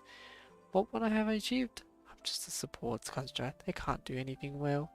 All of you must be so disappointed if you were here. Of course not. This is not what they wanted. What were my parents like? Why did they bring me into this world? Tell me, please. Cossetti has lost everyone she held dear this long winter. She no longer has anyone to talk to. The young construct had all her own talks before a moment until her words turned to tears. As the construct cries, the scene around her slowly fades into a thick white fog. This is as far as Liv's prediction can reach. Is this the future I've been looking forward to? It is easier to rest eternally in death than bear all those sufferings and pains. If I find it colorless and cold, a more painful way then. If you have your answer, I hope you would not regret this decision. To life.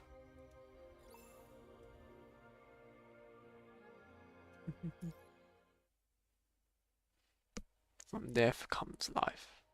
We did it. The last target is eliminated. Please wake up, Liv. Why did you do something so dangerous? Let her rest. After this, there is nothing left to fight. How can you be so cruel? Cruel? What's cruel yet? There's nothing left in this world for her, is there? How much longer do you want her to suffer the mind migraines and the death migraines? Capped? Perhaps we should be glad that even constructs can welcome death. The sound of people crying slowly dissipates and Liv walks onward toward the direction of the past. At the end of the road, the world turns into an ocean of flowers. Liv touches the wound on her chest, only to find it turns into a rose, scattering into the wind. Liv! Hearing a familiar voice, Liv turns around and looks. Even with a badly damaged frame, Liv still recognizes Lucia. How come you're so? With a very smile, Lucia shakes her hand and pulls the young man standing nearby toward her. Oh, is that Lee? I like how Liv remembers him. The man before him is a black silhouette, like a cutout in a three-dimensional space. It is because Lee's path has led somewhere beyond what Liv knows? Why are you... It's a specialized frame, isn't it? Lee does not answer her. They were already planning to give him a specialized frame this far back. That's like an Easter egg. I'm gonna have to wait for quite a while before Lee gets his new frame. Let's go. We don't have to worry about anything anymore. Commander is waiting. Commander? Look, right there. Looking at where Lucia is pointing, Lee sees a human standing in the middle of a flower, nodding and smiling at Liv. Commander. Oh, Foz looks so much older than she remembers. It's been a while. Hearing that voice, all the walls Liv puts up around her crumble into nothingness. What is this place? Are they one of the Terry Mirages, or the consciousness of data that remain after death? It does not matter anymore. The companions Liv have missed so dearly are now with her. Her eyes are so dead.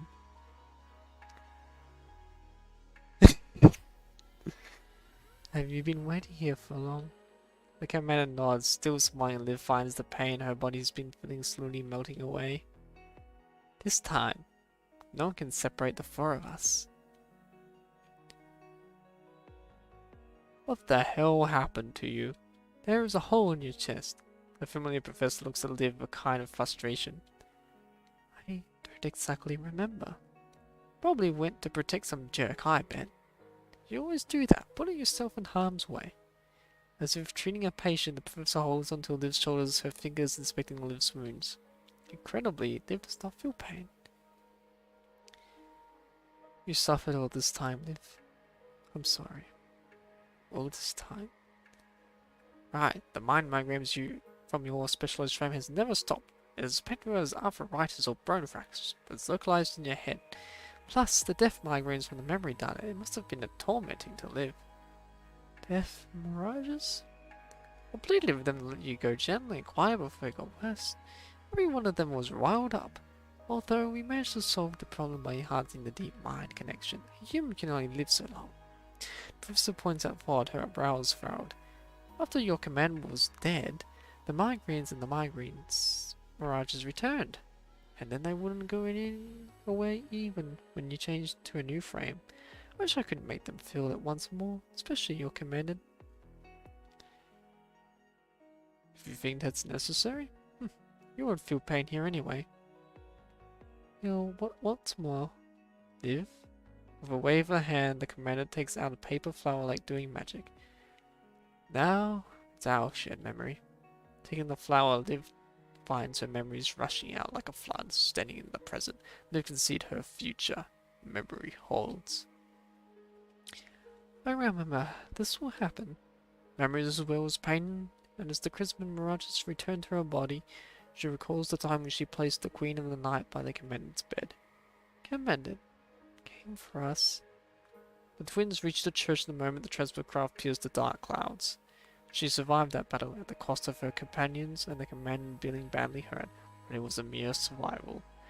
She could hear Professor and the commander arguing as she went in out of consciousness after they returned to Babylonia. Even if you let her live, the mind migraines and death mirages will be there all her life. At least let her wake up so you can hear her make the choice. You know how Liv is, she won't do anything you ask if you just beg a little, even at her own expense. Words are meaningless. I'd rather have you feel the mind migraine so you know. Fine, if that could change your mind. Like this? When you can barely stand? Yes. Alright then.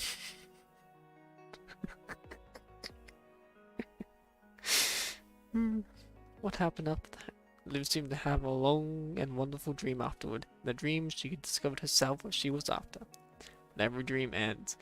When she woke up from the immense pain, Liv became GrayRaven's burden.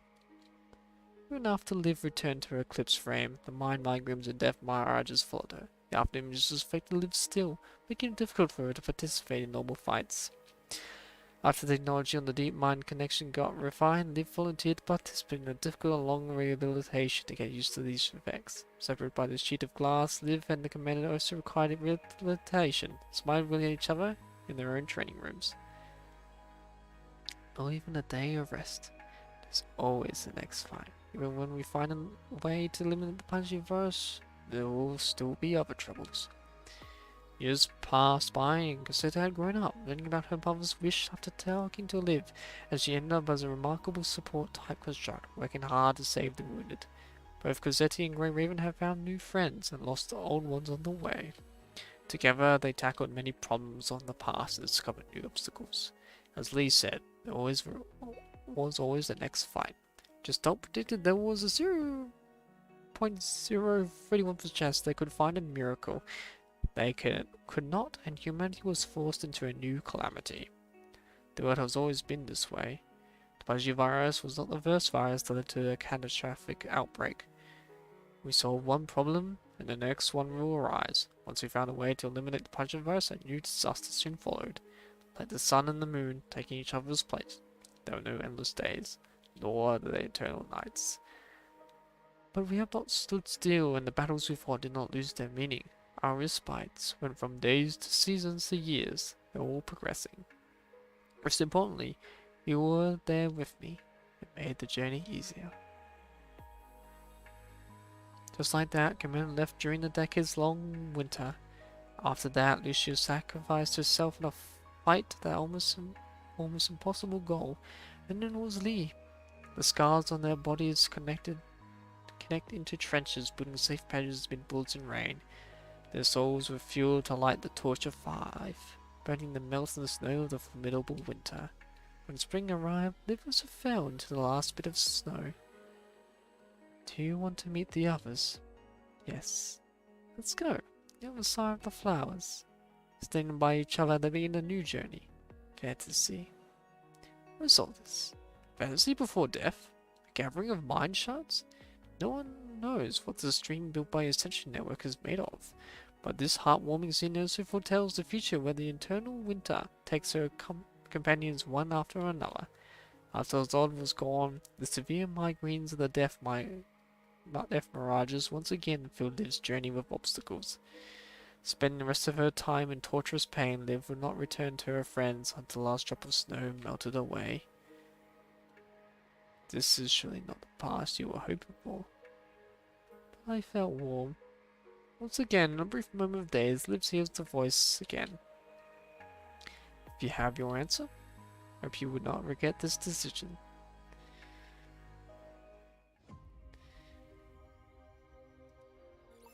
Last one. Liv. Recovering from her infection, Lucia finally realizes that Liv's plan was, I don't want to lose anyone anymore. Lucia cannot blame anyone, she's just angry at herself for not noticing it sooner. You're the only one who can fly here, so you can keep up with Liv. You must get her back. I will. If the commander wakes up only to find Liv gone, Tisk. This round, even when he realizes how Thorn will look, the commander will be very disappointed. There are still a lot of corrupted here and hedgehog creatures here. Chrome, Jangu, and Sophia, I will guard this place. Liv is counting on you. Wake up. Holding onto her damaged frame, Lucia chases after the mid-air Liv. At the time, Jangu and Sophia Lee Chrome are buying her. If Lucia's life just as dead and then she cannot leave. Once again, in a similar church, in a similar way, she's about to say a similar goodbye. It happened to the old Grey Raven as well.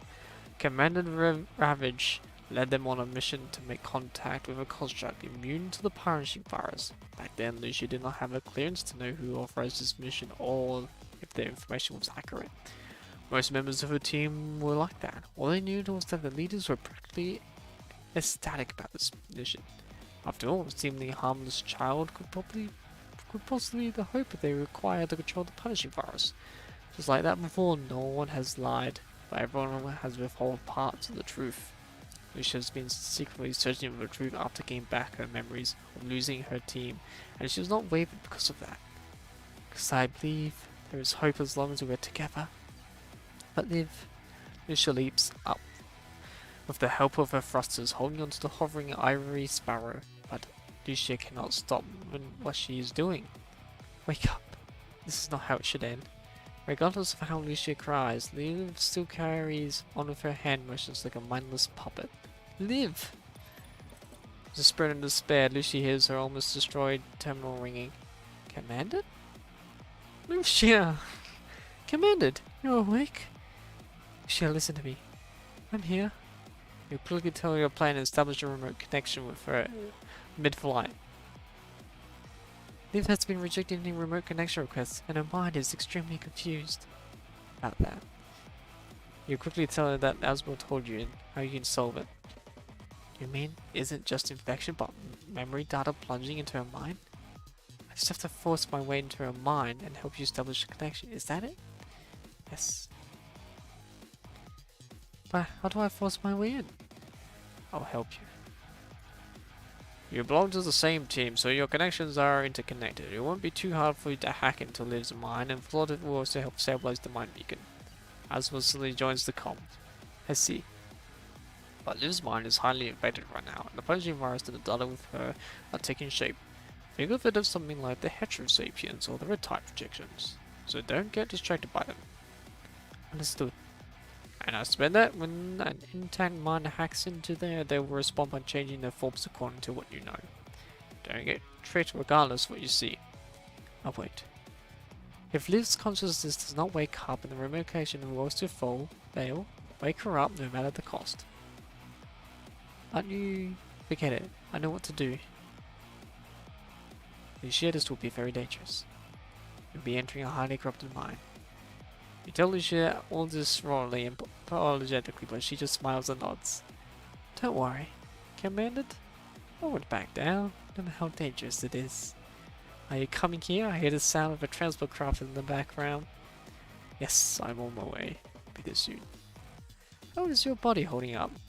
It will be fine. Can I trust you? Of course. You fist pump each other through the camera just like you once did. You should come back safely with Liv and everyone. This is...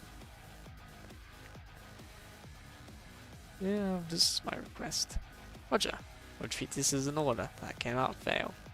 You never said the word order, but I suspect that might have been easier to wake her up if it is one, given how rare she thinks of herself. Preparing forced entry, ready to enter. Ready. Words hope and trust on her shoulders. Lucia once again looks resolute. Focus. Beginning connection. 3, 2, 1. And here we go.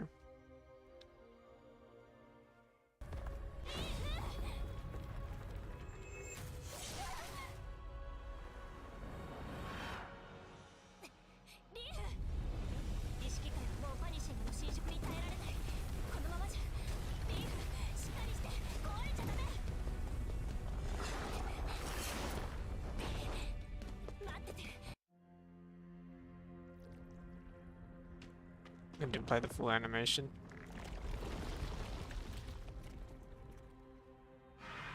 Oh, it's a boss fight.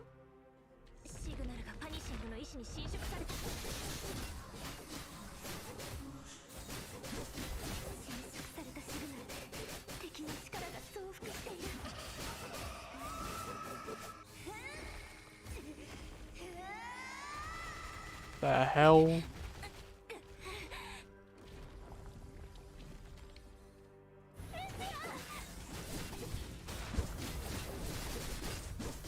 This is dark.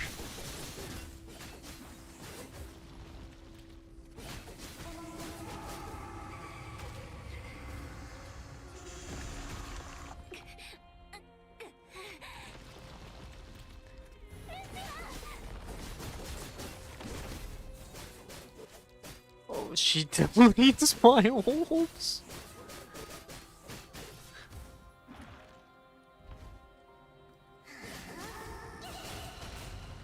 Oh.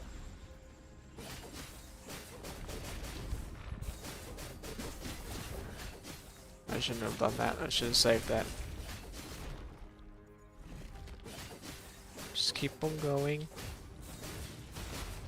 Alright, this is bad.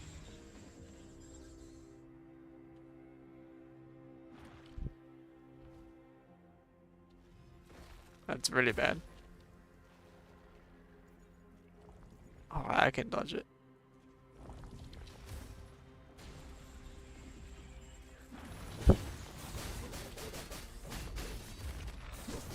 Here we go. This should be the smooth run. I say that and I get immediately hit 3 times.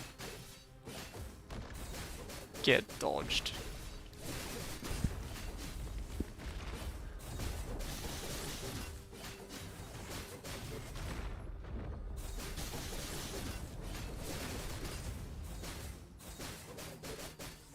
Oh, I got hit. Pretty bad.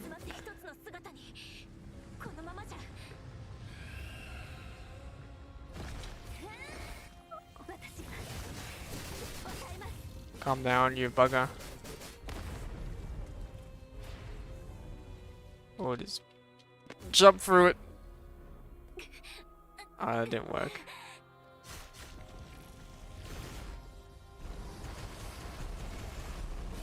Alright.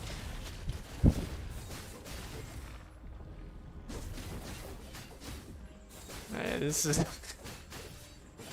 a tough fight. I'm already out of action points. I mean dodging points.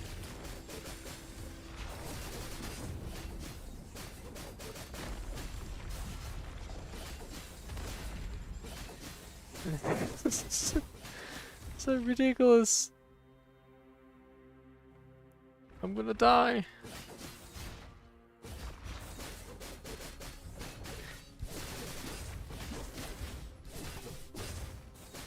This is this fight. Oh crap. She's beating my butter up.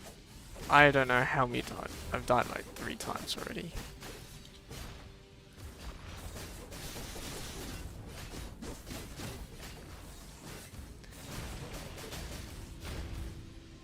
Oh, shite. I can't exit the field.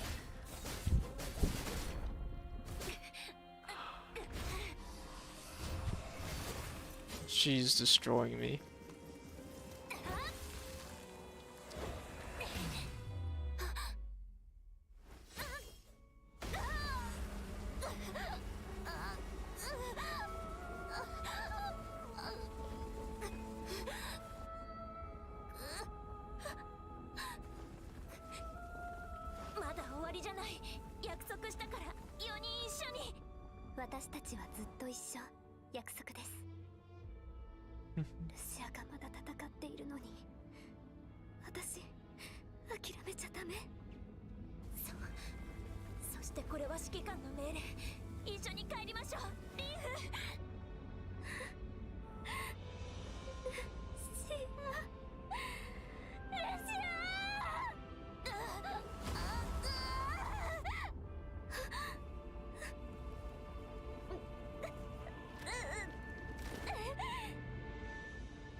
With the power of friendship, you can meet any obstacle.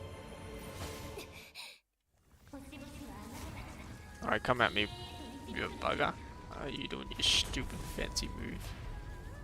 Alright. Oh.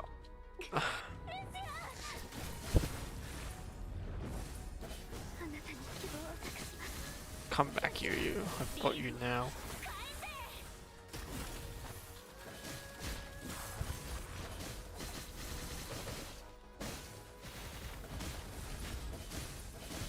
I'm gonna beat you up like bugger you are.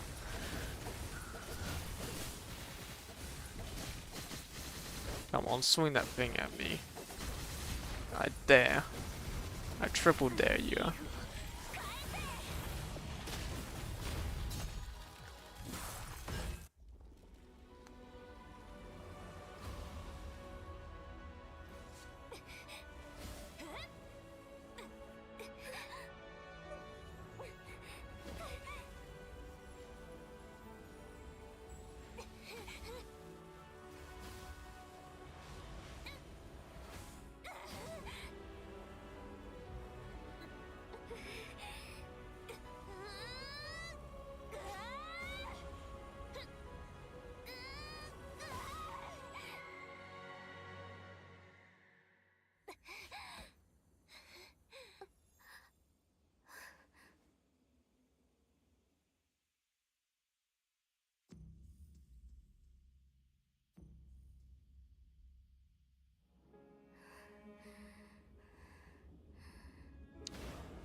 All we ever see of the command is his hands.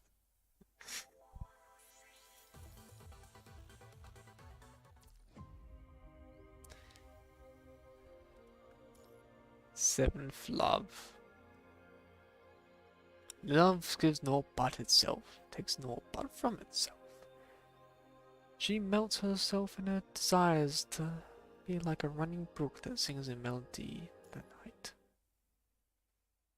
With Lucius' hack, you manage to defect the polyphage inside Liv's mind, establishing a remote connection. What was a polyphage? After keeping Liv's fragile mind, the vital stable, you spend another half an hour fighting off hedgerow creatures with the large fleet of transport craft suddenly breaks through the clouds, landing around the church. Although casualties and damage are still expected, returning to the surface this way has been much greater improvement. I mean, the closer to the surface the areas Highly concentrated with the Punish first, the more likely one will be attacked, but right now, the extra creature's attention all went to the big crowd of purified constructs. Over half of the hetero creatures have vanished, unable to defeat the constructs, and they keep getting pushed back. Placing them, however, are two creatures that scare everyone off the top of the clock tower. Twins. Their figures keep shifting, dashing back and forth around the clock tower, seemingly fighting someone. Are they fighting the others? The only ones who can fight the twins nowadays are elite squads, not to mention this is what Imperial was designed for. Confirming your destination, you rush toward where the crowd is retreating from, even when your exoskeleton is still moving slower than usual. Queen of Night. I saw her folding her journals into paper boats. I didn't expect her to perform a Queen of the Night in the end. It's a Queen of the Night. It represents the eternity that's captured in the moment. Lives are brief moments. She has recorded those moments and planted them here for the rest of eternity. She's accepted how brief her own moment would be. Is this your choice? The chance to save her is slim. If you can't locate all her mind shards in the next 3 hours, her mind cannot be repaired. Even if we develop a new Omega frame in the future, the only path that awaits her will be that of a corrupted. I have to be faster. If the prisoner believes of God and lives judgment, of course, I'm willing to hand over the key. As a soldier, there will be a day we don't come back. Still, I wholeheartedly wish that no one used to face this regretful ending today. There are too many of them. The more desperate you are, the slower and weaker your body moves as you are surrounded by a few crowds. A young figure appears behind a pillar. Long time no see. Quickly dispatches the crowd before greeting you. Shangu. Hi, it's been a while. So if you're here too. It's a long story. Right now, we're just stopping these guys from interfering with the big fight there. Have you been here the whole time? You bet. They've just woke us on the roof of the church and now we have to take care of all these enemies. Lucia went to help Liv, so she's trying up there with Crone and Lee. Leaving the rest to us. Look at you. You're in a hurry, aren't you? I am. Get going then. At the rate you're going, it's going to take you a while to climb 12 floors. It's a big church. We've got it here. I'll leave it to you. No worries. They've saved us after all. But if you're feeling grateful, don't forget how to look at its insurance claims. He waves before turning around and entering the battle once more. Good luck, good luck.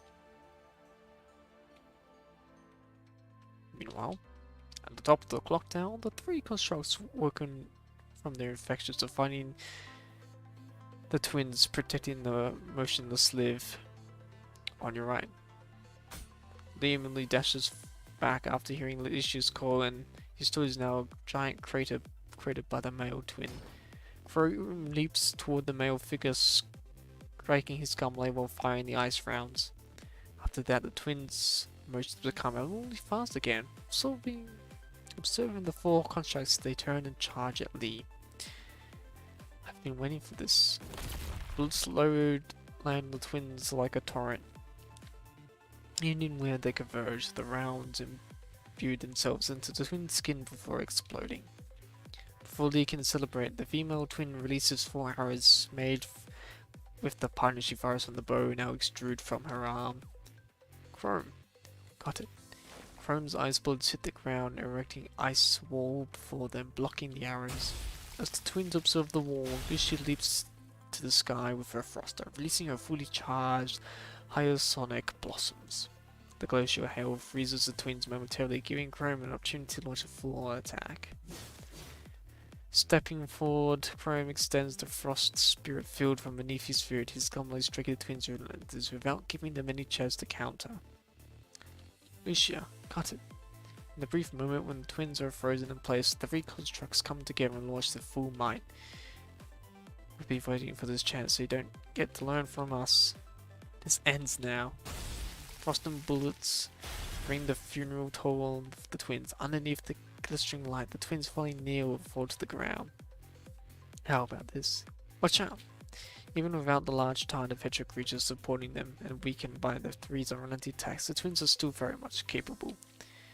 They are healing themselves by absorbing the punishing virus in the air. The tide is still massive here. Can't give them a chance to recover. His gun blade impales the enemies right as he speaks, the twins cry in pain, their twisted limbs twitching and striking at the three. This is the 11th time we've done this. Is there any other way? Right when the negative rounds fired to cover Chrome land by the twins' feet, they immediately dash to the sides. The twins are already used to how the three of them fight. This is going to be more and more difficult. I'm afraid Liv is the only way to defeat them, but we can't let Liv fight anymore. Snowstorms gather into her today, replacing the unconscious companion and charging the enemies, but the twins dodge away once again. Her mind is finally stable from Command's remote connection. If she fights the twins now, her infection will worsen. She gets up with help from her freezing wind and dashes toward the evading enemies. Did they wait until Liv was exhausted before showing up? It's possible. Lee, Chrome, we'll do this together again. Back in formation. Have to force their hand first. They've probably learned about Frost Spirit by now. Don't get too close. I'll take left. Lee reloads with one hand, loading his bullets at the male twin outside the range of the Frost Spirit. He will just evade your rounds, but not my calculation. The male twin dodges the bullet from the gun in Lee's left hand. He dashes into where the gun in Lee's right hand fired. Lee has predicted precisely the male twin's evasive movement every time he can land a shot with one of his guns. But the damage done is half this way. It's not going to be very effective. We can attack the direction you predict at the same time. 8 o'clock, from where he is. Without another word, the other two constructs leap toward the 8 o'clock direction of the male twin, crashing right into where he escaped to. The repeating strikes of Reverse Aurora and the whirlwind of Mute Winter hit the male twin at the same time. He quickly backs away several times, only to be forced into a corner by Lee's shouts before he could even cry out. Soon the constructs joining voices against her twin. The female twin reloads her bow after observing in the peripheral, approaching and attacking. Chrome. Without warning, Icefall appears from the forest spirit field, once again stopping the arrow mid-flight. The other one's coming. We'll split up, Lee. I'll predict their movements. I'll take the left this time. 6 and 8. Lucian and Chrome rush towards 6 and 8 direction, the two enemies respectively, successfully intercepting the remaining twins. 12 and 10. 12 and 10. 9 and 5, 2 and 8. By the time Crow and Frost Spirit ends, the three constructs have their energy fully charged. 12 times the charm. At the twins gathering together, the ice and fire from the construct's attacks combine into a crackling strike. But before they could celebrate the victory, their frames are frozen by the coolant, suspended where they are. They are still.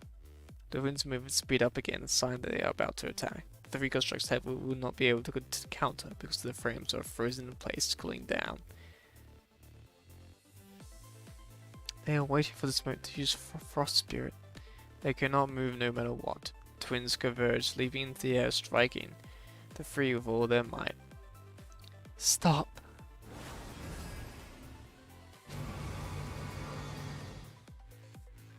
A white line involves with the three stand, and the twins' bodies made, the Punishers cannot enter the purified space the Omega weapon created.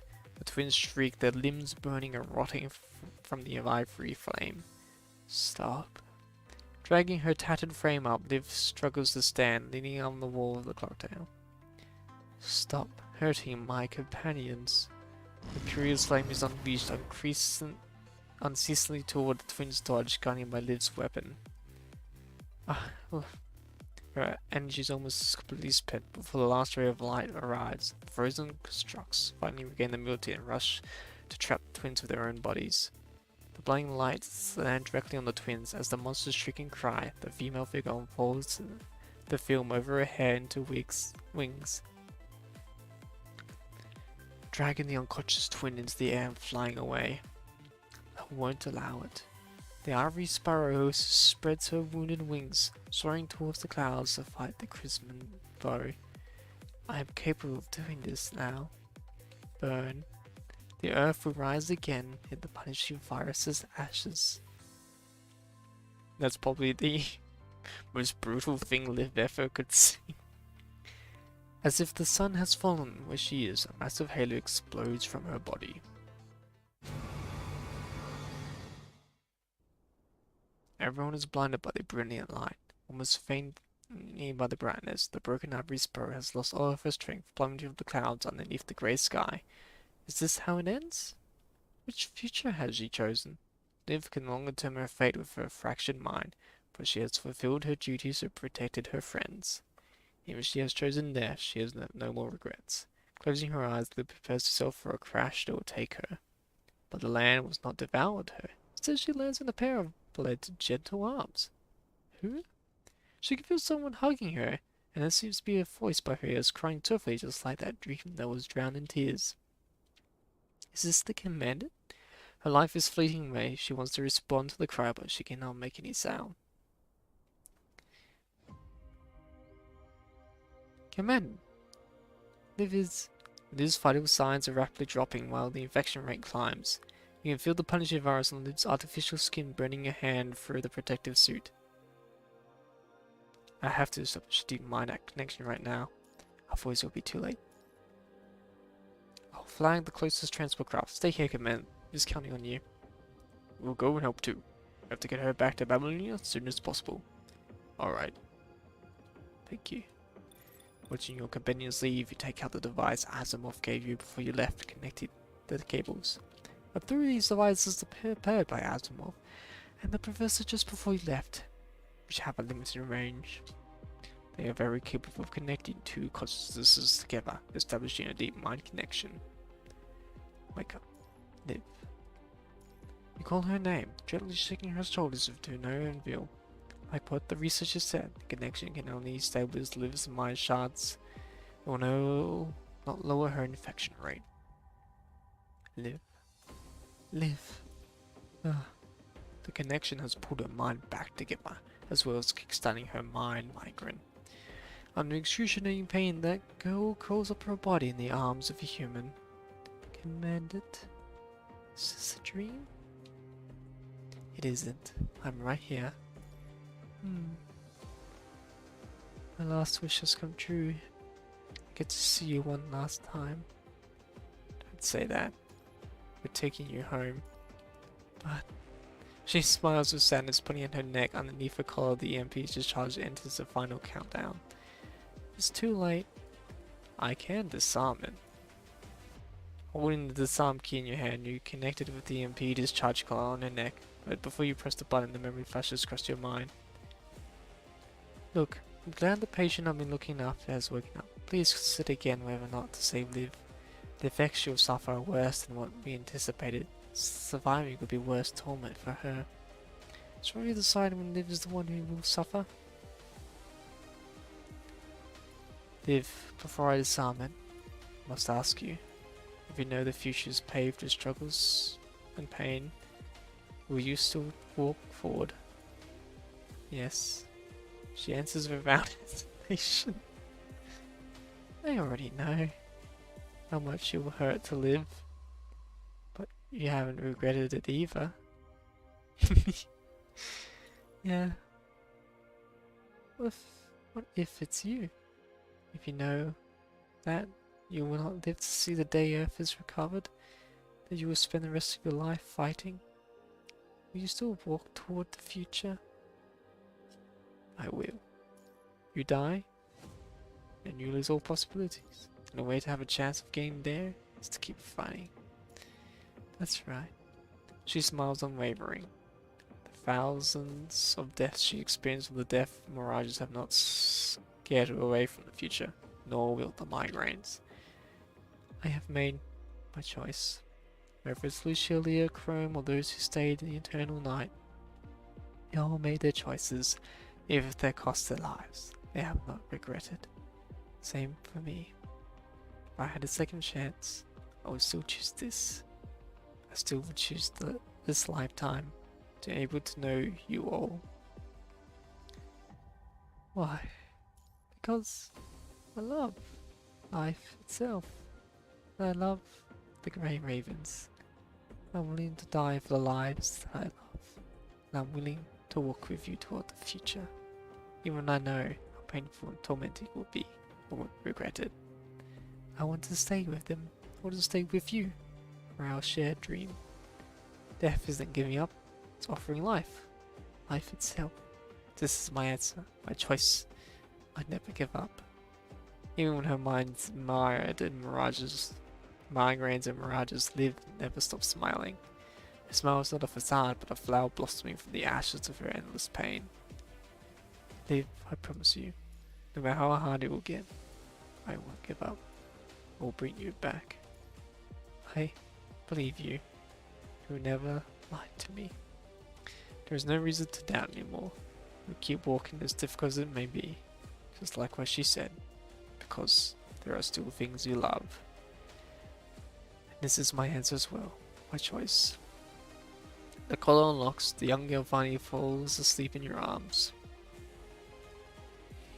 Afterward, I was half expecting Liv to say I love you.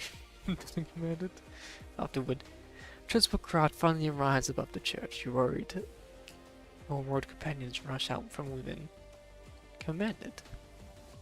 It's okay. I'll take Liv. Let's go. The other transport crafts are waiting. Okay, let's go.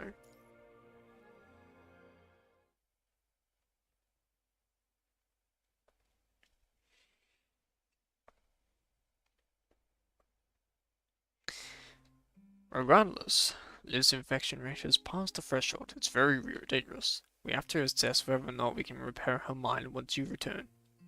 I see. Best we let her change back into the eclipse frame. As long as she can wake up. Come home. This is just the beginning. Lowering her infection rate, locating her mind shards. We have tons to do. Luckily, she's only seriously infected for a short period of time. There's still a chance. If it had lasted any longer, the data current would have shredded her mind and pulled the fragments into the stream.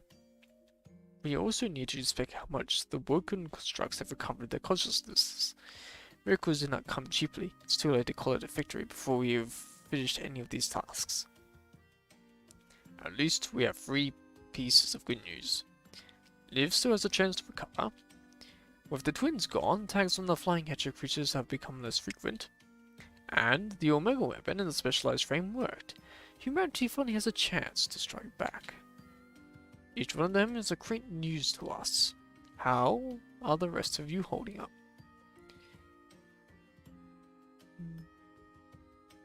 Sophia helped repair my frame after she woke up. Frame trajectory holding at 63.1%. All basic functions are intact. Rome and I have our infections cleared, but neither of our frames have been completely repaired yet. Rest assured, the Parliament will compensate for the delayed rescue. We just couldn't justify the lives that we sacrificed then. I understand. Then I will be eagerly waiting for your return. Yes, sir.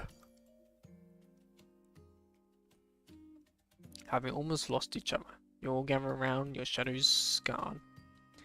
Someday each of you will be pushed to your limit, until the inevitable end claims you all.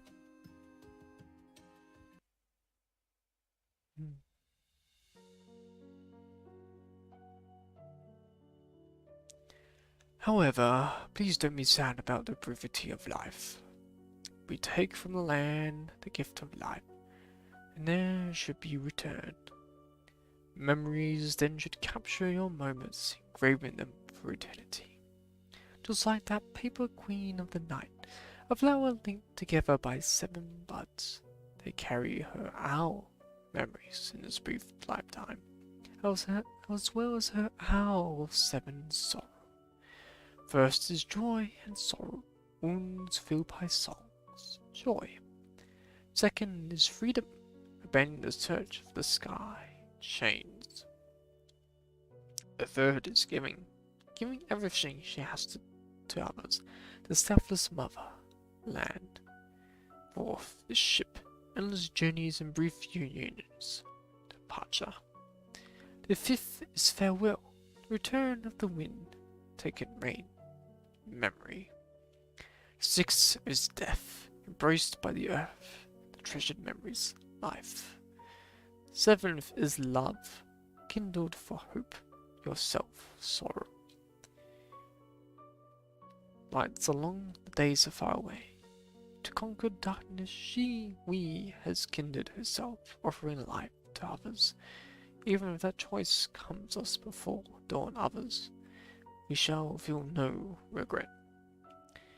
If there are those who arrive in the future we yearn for, the lives we lost and the tears we shed will turn into smiles. A blessing there will be, a farewell. Life and ease, just because. We loves the lives, light, flickering in the dark.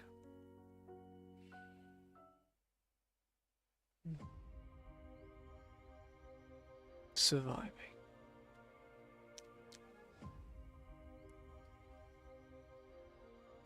It's all done. Oh, I did not. Totally stopped one up. So, yes. I finally did the full story. Well, I would say thank you for coming to the stream.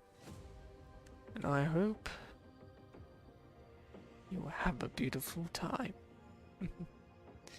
And take care.